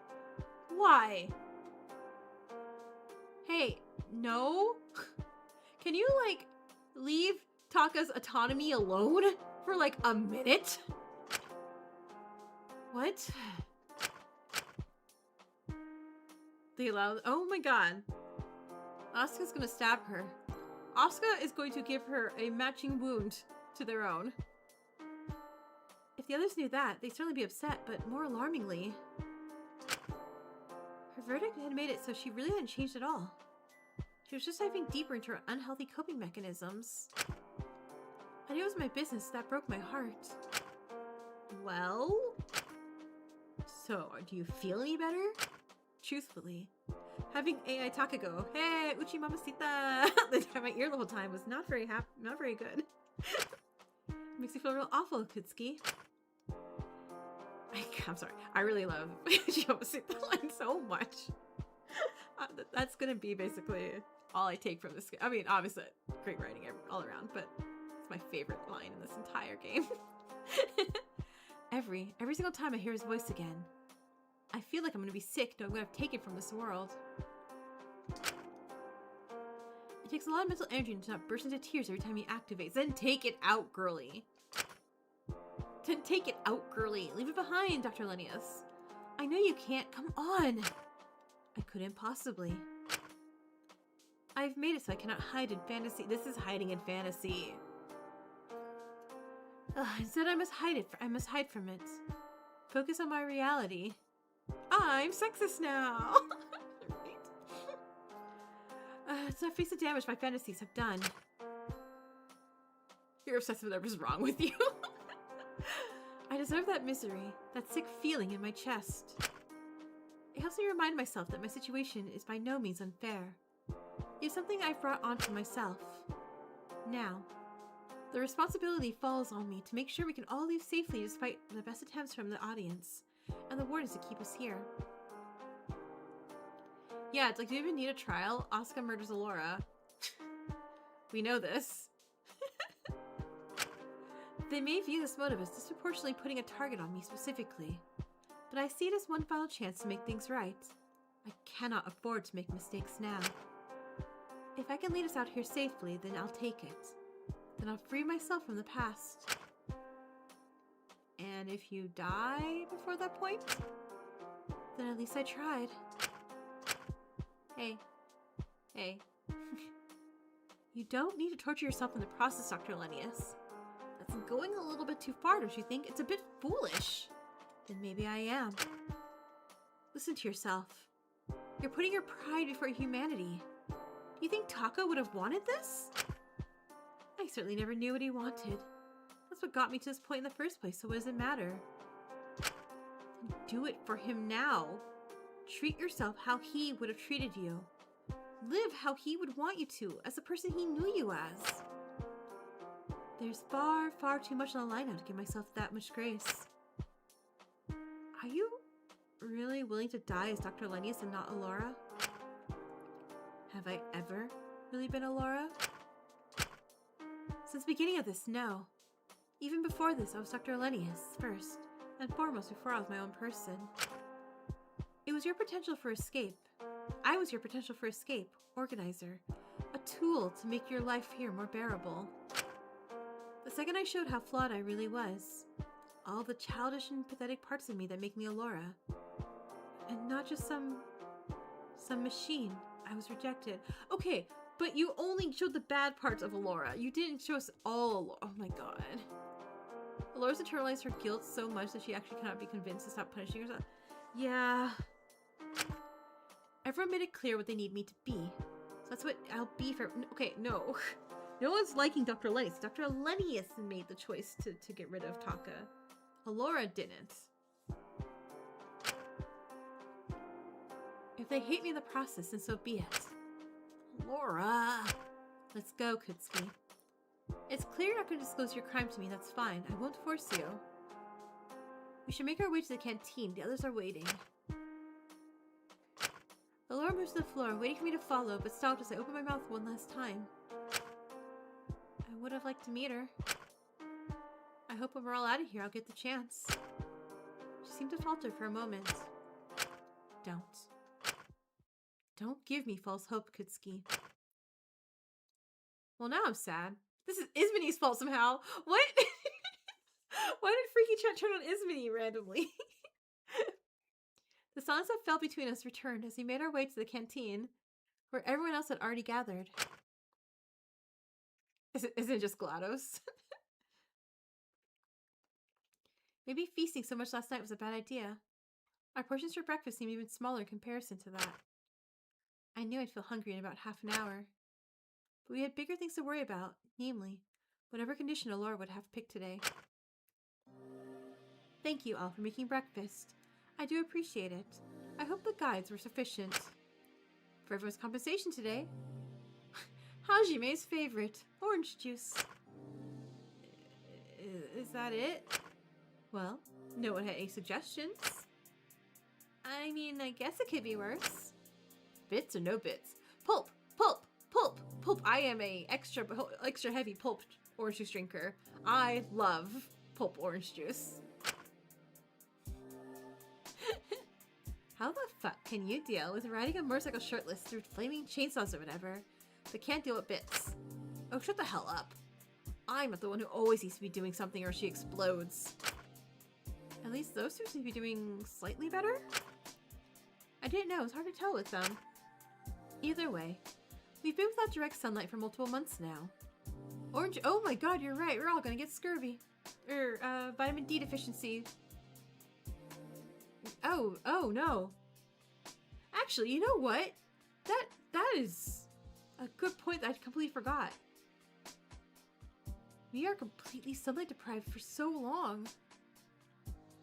Oh god. Oranges should give you certain essential nutrients you've been likely lacking. You love pulp? Yay, yay. Fraggle gets it. Thank you. At least it's very refreshing.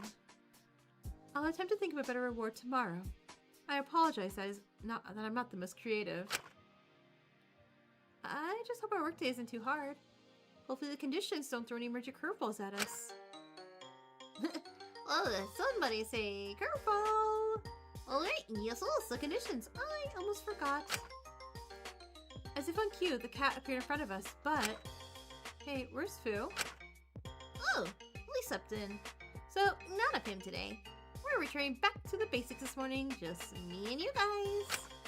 This is like old times again, isn't it? Oh, how nostalgic. We've come so far.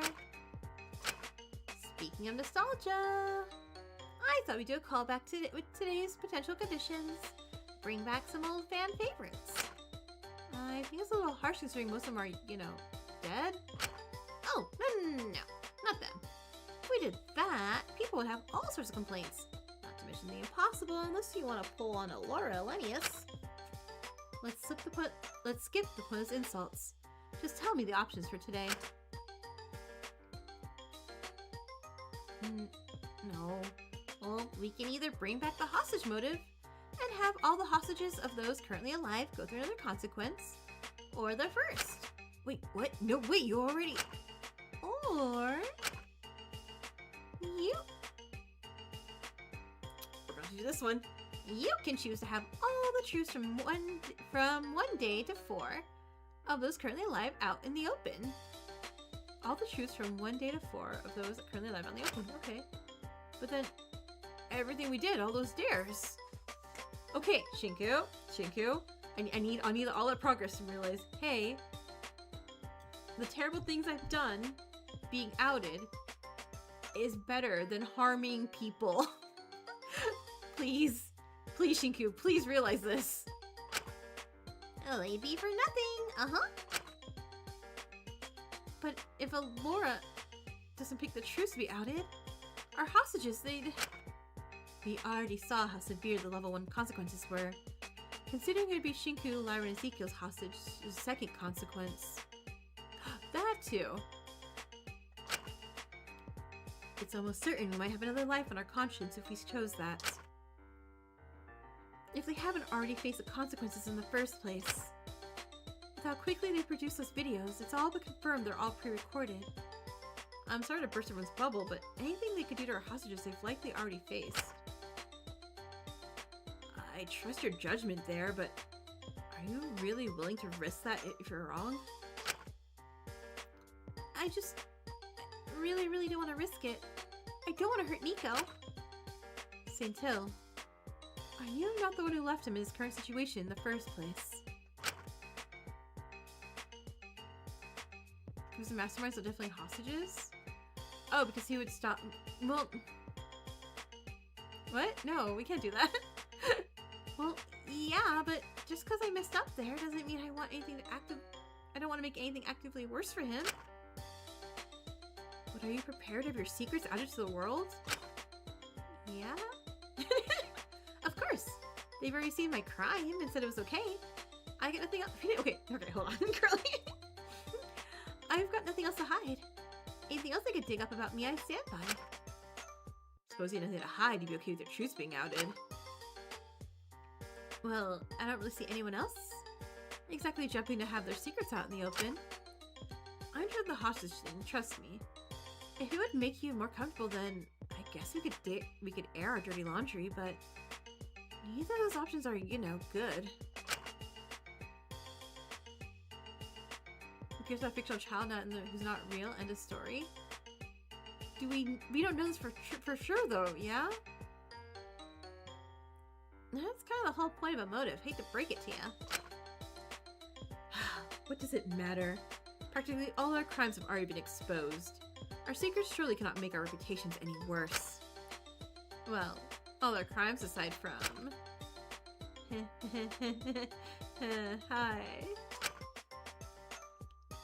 But surely he wouldn't argue in favor of getting everyone's loved ones hurt in exchange for preserving his reputation. Right, Shinku? Right, Shinku? Given how everyone else's eyes were on me, I didn't really feel like I could say no in that situation. But if my day 4 truth came out, then there's absolutely no way any of them would ever see me the same again. And if you let the hostages quote-unquote get hurt, they'll never forgive you.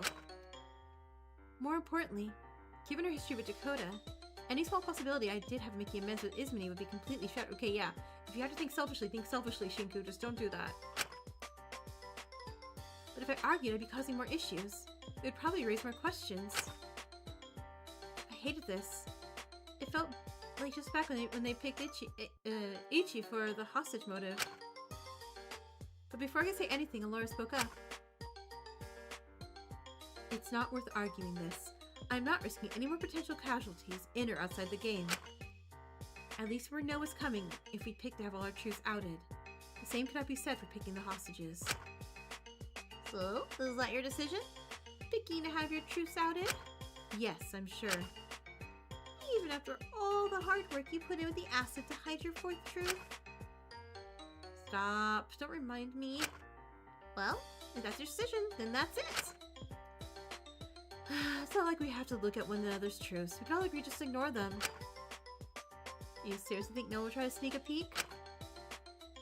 I think this would be a wonderful opportunity for some bonding, actually. How about we have a look through them together? In front of everyone? Well, of course. It's like St. Hill said.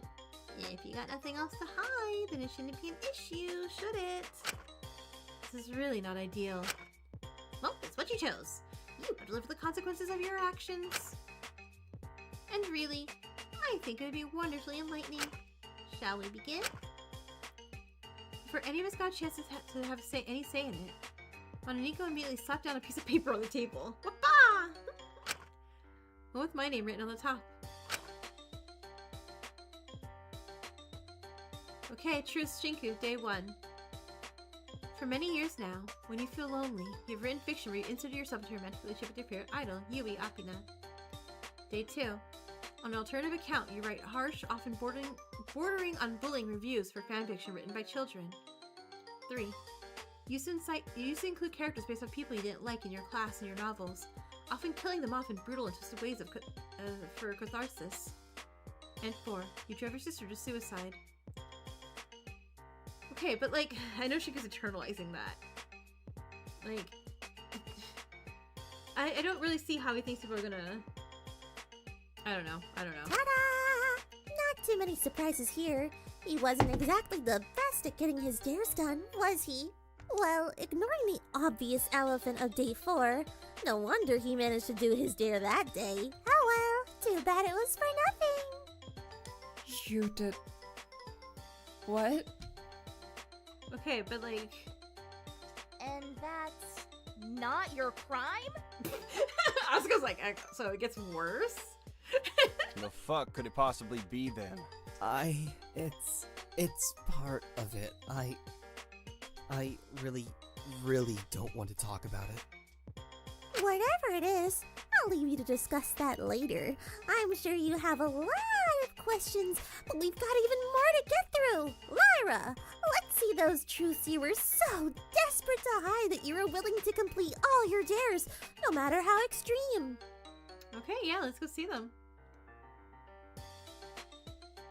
Lyra should have said your real name. Okay, yeah. 2. Used to harass and bully your sibling and other children your age to the point you got ostracized from your family or forced to leave. Okay. Okay, 3 should not be a secret crime. Or I guess not crime, it's just secret, but... You had an abortion after a relationship you had with an older man resulting in a pregnancy. That sounds like, yeah. Which, hey... I know it's the whole point of the game, like, gross, Mononiko. You once sat and watched someone overdose in front of you, not attempting to help or intervene at all. Ooh. Okay, look, if it was that older man, I would understand 100% Lyra. Wow, that's... We don't have to talk about it. Yeah, we don't talk about it. Why? Are you? They're all just sad, they're all just sad. I'm good. I really didn't want this stuff to get out. I don't like thinking about it. I don't like people knowing all this shit from when I was younger. It feels invasive. Judging her for Secret 3? What even? Okay, so say it even was an age-appropriate, non-grooming situation that they had there, and she had an abortion with a relationship with someone, and because she had her pregnant. What judgment what judgment would they have on her for that? And clearly, by the wording of this, and saying an older man, no, and assuming that she's gonna be relatively young, like, no, ew. Hey, it's all right. We don't gotta bring it up anymore. Yeah. Right. I mean, the last one is a little concerning, but... I was just being selfish. I was scared of getting arrested. I was like 17 or some shit. What was I meant to do? Oh. Wait, where is Lyra from again? No, wait, no, 17 should be at Hope's Peak, right? Ish? Honestly, like, do they not have, like, Good Samaritan laws in Japan? Or, huh. I never thought about that. Back in those, it sounds awful, but it's how it was. When I saw his body, my first thought wasn't, oh god, he died. It was, oh god, I can't stay in this apartment for much longer. That's really what you thought? We don't know? Okay, gotcha, thank you. Oh, right, because we don't know her name. We don't know anything about her, because she's also always says, like, I'm not even telling you the truth for anything. So, or, I'm not, you may not know if I tell you the truth or not. Right. Back then, I just assumed everyone else saw me the same way I saw them. Most friendship or relationships I had back then were pretty transactional. It was pretty hard to care about people, and I just assumed they didn't really give a shit about me at the end of the day. If you get too attached, you were just setting yourself up for getting hurt when they pulled some insane shit or left you. That's just how I felt back then. If I could be discarded as spoiled goods the second I got inconvenient, they could too. It made sense to me back then, as messed up as that sounds. Honestly, I think she's really just like, hey, you're a scared teenager. That really sounds like it's not good, obviously. It's not dial 911. But she was... Sorry, it's ugly, I know. But I couldn't bring myself to make up some sort of lie or excuse. You deserve to see it for what it is. Even if it's ugly, I want to know about it. Because you're my friend. And one or two ugly parts doesn't make you rotten to the core. It just makes you human. Suppose it does. Guess we've all done some pretty messed up shit, huh? Let's just move on to Elias's. Okay, let's see what it is. Alrighty.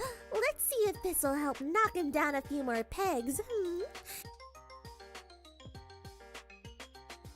Okay, day 1. Ever since youth, you've always been preoccupied in church sermons singing about the true nature of Jesus and Judas' relationship. Sorry. Oh, I was inevitably fixating on the homoerotic undertones. Sorry, I didn't mean to laugh at him. I did not mean to laugh. Okay. I just like the fact that of imagining Ezekiel going to like AO3 and typing in the Bible in the search engine. Okay, now I'm gonna go read the other ones more seriously. Sorry, let me get over that. You willingly left Michael alone in an environment that was practically a living hell for him. Day 3. Before going to Hope's Peak, you were an extremely violent person who would sometimes beat fellow students until they needed to be hospitalized. Okay, we kind of got hints of that one. A sick part of you adores how your electrical scars match the ones Michael sustained from his electrotherapy. Oh. Okay, so okay. Yeah, we knew the third one, but still. This is a lot more Michael's than I was expecting. And if I wasn't scared of what Ezekiel's reaction could potentially be, I would question the first one. But it wasn't much of a surprise considering how he'd been acting around Mint. I knew what to say, right? Michael, your hostage? Hey, come on, you can't hold yourself fully responsible for that. I'm sure you were just a kid trying your best. He left me, as far as I'm concerned. Huh. Right, hold on. Zeke has been saying that. I suppose that was easy for Asuka to say after they left their brother, in an allegedly harmful situation as well. I wasn't aware you had electrical scars. I got them from a stunt a while back. They stretch out over most of my back. Why did Michael have electricity little doodads on his back for electrotherapy? What? Almost makes me wonder if you got them intentionally. Oh, that's... okay, I'm not sure about that one. Whatever happened between the two of you? How deluded do you have to be to find comfort Hey, in Ismini, matching we said we scars? wouldn't talk about them. I'm not judging. We're just letting this happen and go through. We're just letting this happen and go through. I was pretty sure Ismini was trying to do something similar with her classmates, but I bit my tongue. It was best not to start anything. Shut the hell up. Because he got put through conversion therapy. I was just wondering about the placement. So it sounds more than just like electrotherapy. That really just sounds like electrocution in general. Electrotherapy, typically they put those like on your temples and like your chest and stuff like that, I think. Which is still bad. Still not at all like going like, oh, blah, blah, blah. And then like this sounds like maybe they put him in like a tub or a bath or something and did that, but ugh. I don't say why, but I'm like, all of it's just so messed up. Don't act like you know anything Like about I try to me. think about too much Isabel. actually now. I bet there's something real messed up on yours. Oh, please. You can't seriously be that immature. Just maybe don't start this. Let us just proceed to mine. I'd rather get it over and done with. Besides, none of Elias's are particularly shocking. His school's just insane. Right? What's that meant to mean? Aye, Warden. Let's see why exactly you were willing to give yourself a little acid shower. Despite your stoic nature, you have an extensive doll collection that you spend absurd amounts of money on. I have You know nothing this? more to hide. You consistently We've endorse already seen research the that worst of resulted me. in the abuse and neglect of your twin sister. You help cover up the existence of. Knew that. You're horrible with loss. Using chatbot AI technology, you create a replication of your dead friend without her consent. Furthermore, you're unable to function without it. Your work has Your work has helped develop bioweapons that may be used in the future to harm innocent civilians. Huh. Okay, yeah. This isn't anything we didn't know already or couldn't infer from anything else going on.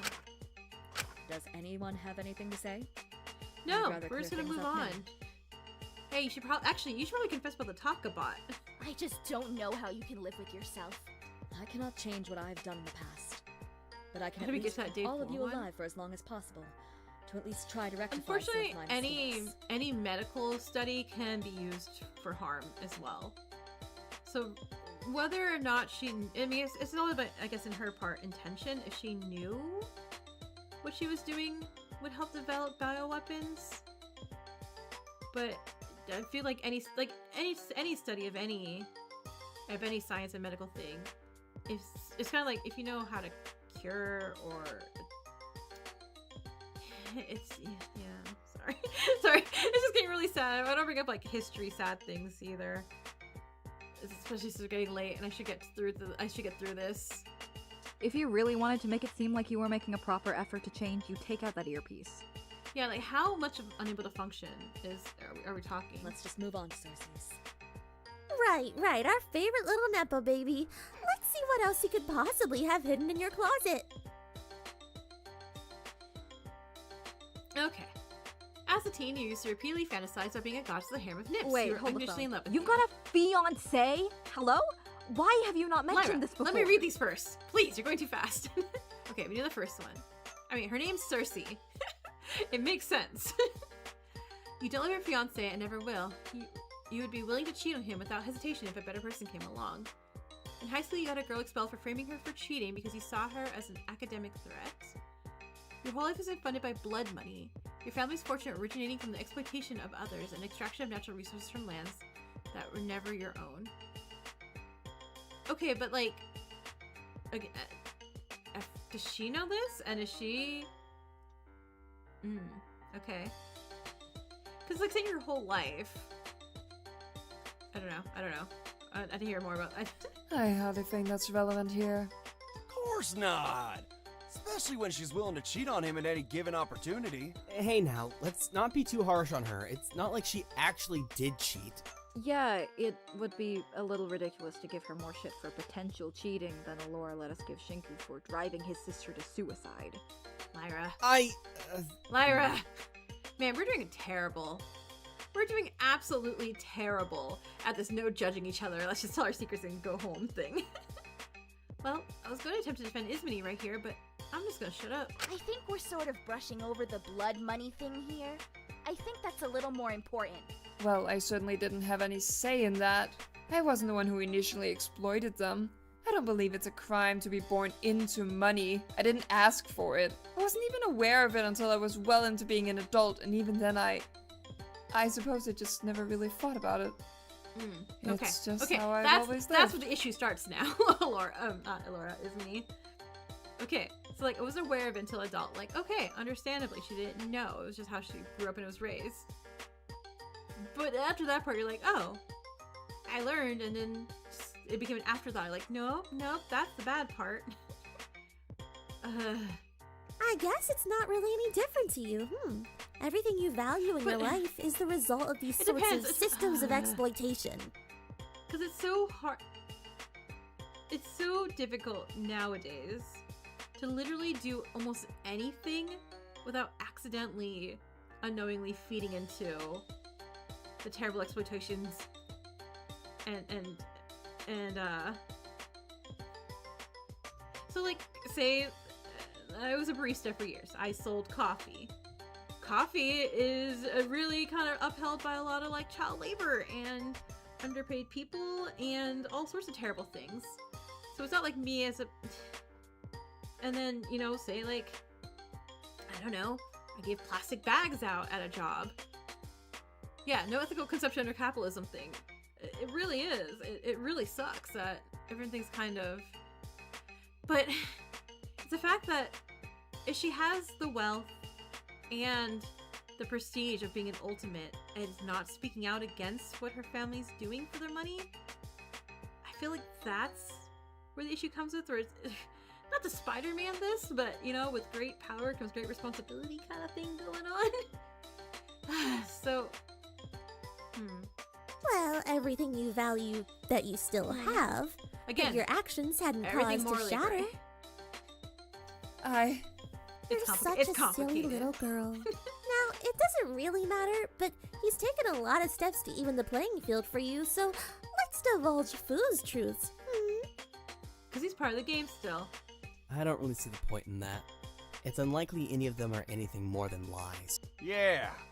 He probably just made up a load of bullshit. I guess it wouldn't hurt to take a look anyway. Alright, 1. You're still only able to get a good night's sleep when you're able to hear your own mother's lullabies. How's that like a secret? Like, oh no, he misses his mom. You've ruined a small rural community by making them depend on products that were an unhealthy process and lack proper nutritional value. Okay, we knew that one. You're the reason the marriage fell apart, and you'll never meet anyone you love quite like her ever again. Feels less like a secret and more like just taunting. You only gained your ultimate through blackmailing, extorting an influential politician you had dirt on. Your talent for all intents and purposes is fraudulent. Okay. Alright. This just seems like taunting at him versus making us feel, First was almost endearing. I don't know why. He worked so hard to do his first dare that day. No one would have given him scrutiny if that came out. Guess you see an excuse to get out of his cell from the day onwards. Frauding. Maybe still looking at these, I couldn't shake the feeling that... I do not know how much insight we can possibly glean from these. Depends if they're true or not, but there's not really a way to confirm or deny that, huh? Either way, I doubt anything here is particularly relevant. I don't believe any of this information would be useful. Fu the fool? Fu the fool! Might give us more insight as to why he's doing this at the very least. If he really is doing this. Huh? What do you mean? He's not eating. He had his truths revealed. He's a prisoner. Never mind. Guess I'm I'm just skeptical and shit. Let's just move on to our most worthy prisoner alive, Asuka! What could someone so perfect and deserving of redemption have possibly done that they wanted to hide? Hey, I only completed my dare one of the days.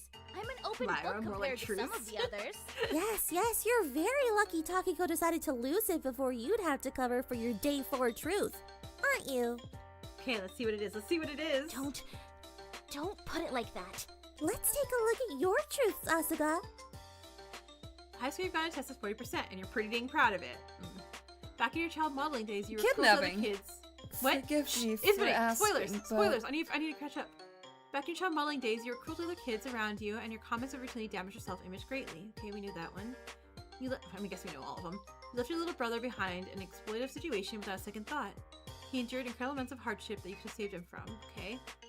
From a legal standpoint, you could be charged for multiple cases of kidnapping minor members of your circuit. Okay, so like, if say there were runaways from home and they're underage, and you know, because that's the whole like thing, like, oh, I'm gonna run away during the circus because you know kids were unhappy for any reasons, and she gave them a place to stay there without alerting authorities or parents, stuff like that. From a legal standpoint, that would be charging cases of kidnapping. I'm not necessarily gonna be like, oh no, like that, depending. Fanny's me for spoiling me, right? It's not like that. It's just because I didn't have legal custody of the minors who chose to join the troop, alright? But it was all their choice. If I hadn't taken them in and let them join us, who knows what would have happened to them? They clearly weren't happy before. I just wanted to give them somewhere they could be. Yeah, all these things are really worded maliciously. And besides, I didn't want to leave anyone behind again after Nico. I can believe it. I don't think you did anything wrong. Okay, well, like, bullying was wrong. Okay, I think they did a few Bullying was things wrong. Who cares? All that child modeling shit was in the past. Besides, it was probably just the industry. Oh, of course you'd be fine because it was the industry. Have you seriously learned nothing? That's different. I can understand the position they were in during it. Again, Besides, we're not supposed to be judging. they were just a kid. It was a little concerning, even if Ezekiel had started to acknowledge the errors of his ways. How much he seemed to be enabling Asuka. I say quite for the most part out of fear of being ostracized, especially with how severe those meetings could be. But I was certain that eventually it would reach a boiling point. But that's a wrap! I think we all learned a whole bunch about each other, haven't we? Mononiko left all the papers on the table for people to return to and look over. As they let out a small purr and hopped— oh, you can't play the incinerator, huh? Let's burn it in a campfire. And hopped off the table themselves. I'll leave you all to mull over those. I'm sure it's given you all have a lot to think about. Oh, I sure do hope it won't break apart what little unity you were starting to build back between you. Well, that would just be terrible. Oh, shut up. Lovely prisoners, see you tomorrow. The cat hopped through the vents, leaving us all alone back in the canteen. A silence fell over all of us a moment before Laura started to speak. Well, now that that's dealt with, I think we should move on to the labor assignments. Can we get a save point, please, Laura? What? No way. How can we just move past that? Are you insane? I think a bit of a fucking discussion needs to be had. I can't just ignore that shit. Everyone has things they regret in the past. I think we can leave the discussion there. As long as we agree that our collective survival is more valuable than any petty disputes or disagreements that arise from this, we should be fine. And all due respect to Laura, I think not discussing these is gonna lead to more conflict down the line. It might be best to clear up any misconceptions now. Kutsuki, do you, of all people, really wish to have your secrets addressed? Oh, I'm sorry. Our potential driving one person to death versus your potential millions to death? Alora, do you want to start this? Do you want to fight me? Well, yes, actually, Shinku. I think we'll have a few questions for you. Okay, like, it's complicated, okay? I don't think I can even start to explain. It's not like I meant to. I meant to or not, you still did it. Hey, I hate to play devil's advocate here, but remember those secrets are intentionally phrased in a way to make them sound as bad as possible. Takiko's day 3 made it sound like she killed her mom, when it was just that her mom died giving birth to her. And that kidnapping one makes me sound way more malicious than I really am. This is probably a really sensitive subject for Shinku. I mean, his sister died. Just ganging up on him before he has a chance to explain isn't gonna help at all. I suppose you're right. But you would be remiss to believe we don't have any right to be a little concerned about this all. I'll explain when I'm ready, I promise. It's really fucking fresh. We lost her just a month before we got taken here. That period of time before the game was a bit blurry to me. It was horrible. I didn't mean to. I thought I could finally make things right. I was going into a room to try to talk about it all when I found the note. Dude, it's okay. Don't force yourself.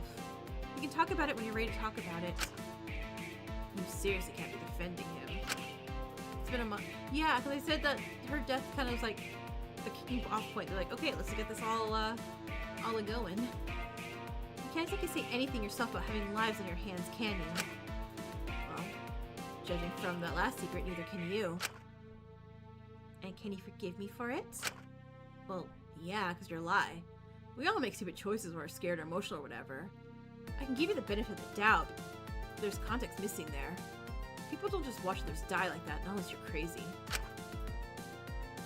So we hate the fact that Shinku could have waited to the end of the day to stare instead of destroying the pit, right? I know for sure you're not crazy. And then, you can give the benefit of the doubt for this as well. Shinku can tell his shit when he's ready, but I don't think this is gonna make him an active threat or anything. See, come on, Lai's right. Right now this stuff isn't important. We're not gonna judge you for yours, you can judge us for ours. So let's be stronger than this. Boyfriend parents short for nothing? Yeah. Ultimately, all those conditions are in place to actively deter us from working together and instigate as much interpersonal conflict as possible. You are more than welcome to hold your own opinions of everyone here and their actions, but we are all worthy of life. With various areas of the prison getting restricted and conditions here getting more severe, we can do with as many hands as possible. No matter your reason, letting this conflict blind you in the moment and taking drastic action would be foolish. If you let that happen, I'd be forced to take measures I'd really rather not do. Wait, what? If I could save a life, then yes, I'd do it in a heartbeat. Especially after seeing how those seekers forced someone to kill in the past. Right. If we're all getting stuck on these silly secrets and start treating each other differently because of it, things are bound to go south. Which is stupid, because all this can be sorted out by just trying to understand each other. Well, I think even you make exceptions if you choose to be understanding towards. Plus, once again, this game does everything in its power to make all of us sound as bad as possible, to dehumanize us as much as possible. Like, I hardly deserve to be here when bitch, don't bring that up right now, we know that. But you wouldn't know that from my crime. They made me sound like a monster. Yeah, I agree with that. Exactly. But only because I don't... Oh my god, again, Lyra, yeah. Lyra being the, the thought of reason here. I don't think any of us deserve to be in a murder-death game prison, but that's just me. I don't think there's any issue with pointing out how unfair the situation is. But if you keep putting yourself above everyone else here morally, then I don't know, Asu. I think you're just gonna make the prison more unfair in the process. Huh? Listen, I'm saying this because I care about you, man. But you can't keep brushing all your shit under the rug. You're by no means a perfect person.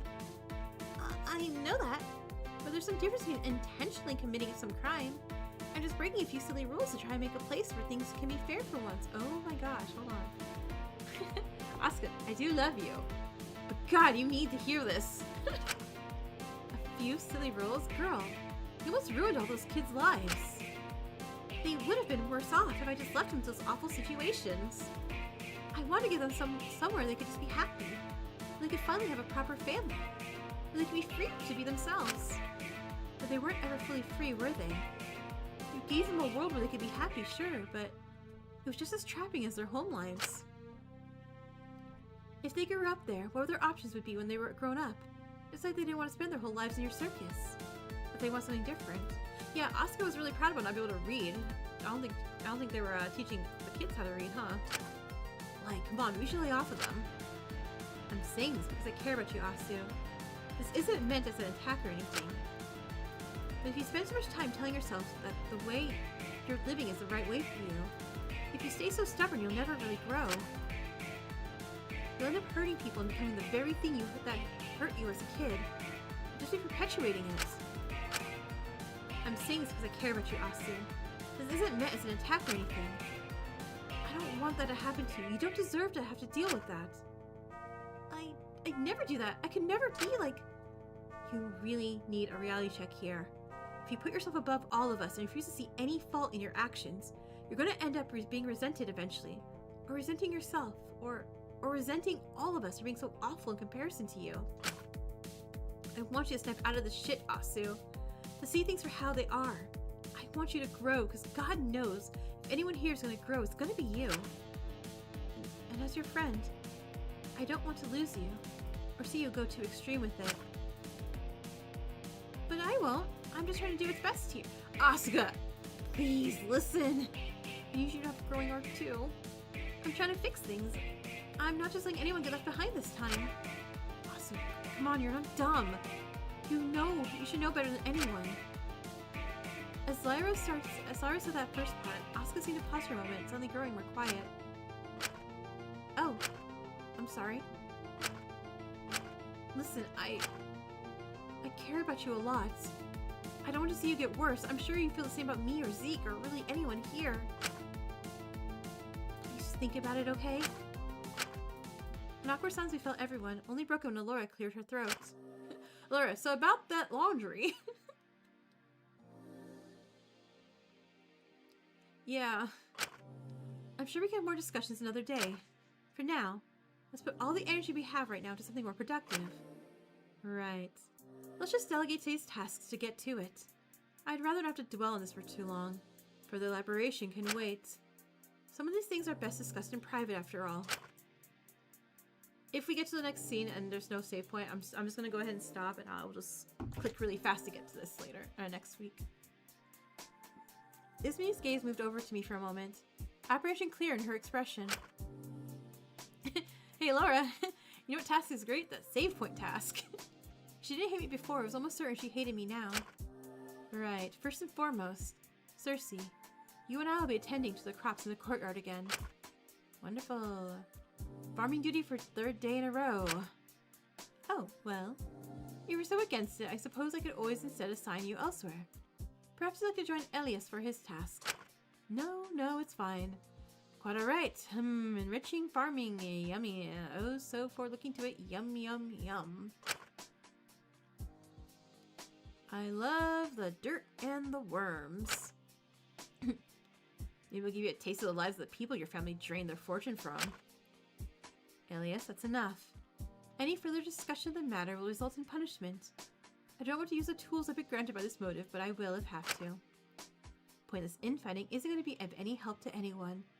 I'd much rather you all resent me than be recklessly endangering yourselves to protect your own egos. Jesus, we get it already, we get it. And I thought Z and Asa were on a power trip. Excuse me? Do you want me to regret my decision today? What decision? Given you two have seemed to make some progress in resolving your previous dispute, I'm tentatively resolving to have you and Chatel work together to be on washing clean duty today. I think Alora just wants to interrogate me. I don't think this is actually from the kindness of her heart. Putting Zeke on washing again? He got distracted yesterday, yes, but I'm hoping he'll have learned his lesson this time and be more focused. Doesn't really matter to me what we're doing. I can be scrubbing. Zeke can be getting the water running, can't touch the taps myself after all. You two can distribute the labor however you like, as long as you get it done. Hell yeah, we're gonna get it done. Those days won't know what's coming. Didn't have that attitude yesterday. And Saint-Til, Kutski. You two... Oh, okay, never mind. That's right. She's doing farming. You two will stay here in the canteen and focus on the preservation efforts. Saint-Til had previous experience with jarring. There's only a few things left to can or pickle, so that'll be your aim for today. If you manage to complete your work quickly enough, I'd like to test how good the flour is for bread. If either of you could attempt to make a loaf, that would be wonderful. I'm not really a baker. I can teach you, don't worry. It takes a bit, but it's alright. You've got a lot to talk about after all. I don't know why, but despite Asuka's small smile, those words seemed a little ominous. I couldn't help but feel a bit uneasy. Yeah, of course. Now that's all settled, I'll see you here again in a few hours. Good luck, everyone. I trust you all will stay on task today. All who oppose Sugi shall fall. Okay, so there's a save point coming up. But just remember it was okay. I will if there is, I'm gonna go ahead and stop it here for right now. Or actually, hold on. Let me let them leave the canteen first. Everyone disbanded from the meeting, leaving just me and Asuka alone in the canteen. Most of the food that could be canned or jarred had been already. Even if it wasn't the most ideal to live off canned goods, it was better than nothing. No, actually, I think we're gonna have a long conversation, aren't we? Make it bread is easy. Especially if we're not like making a rising bread. I'm assuming we're just making like a flat bread of some kind. Is the scene with Asuka like long? Like, because I'm assuming we're gonna talk a lot with Asuka. And it's not gonna be a big deal if I just had to click through, because if I click through tomorrow or next week, it'll just be like, I'm not like reading, so it's not too bad. Yeah, while I wait for the answer, I'm gonna go ahead and pay out top fans real quick. Just because it's getting very, very late to end. My Saturdays are my close to 10-hour shifts. 5-10 minutes? Okay, I can do 5 minutes. Okay, hold on. But it's clear our consumption of food has far outweighed our production of it, even while rationing in place. But more worrying than our food situation was Asuka. She seemed to be weirdly on edge. There's so many things preserved. I don't know if half of the stuff is even going to taste good. Being pickled or jarred. Closer to 10, probably. Gonna head. Yeah, you know what? It's okay. I'm just gonna go ahead and stop it here. Yeah. Let me go pay top fans real quick. Ba ba ba ba ba ba. Rainbow. Oh, oops. Battle Royale started. Rainbow Boy, though, you are number 1. Let's get you 1,000 mana coins. Since I found. There you are. Thank you, thank you. Next up, Sparks. 500 for you. You with your Hello Kitty. I see you.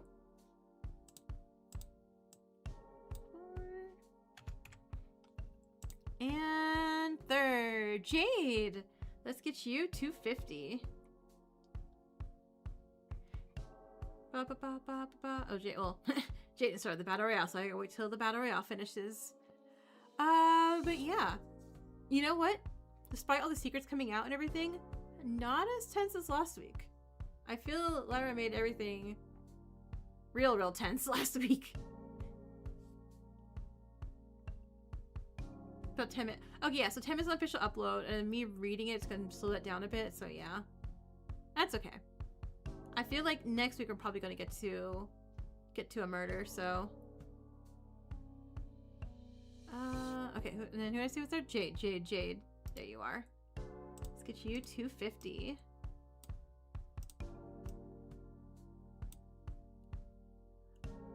Down.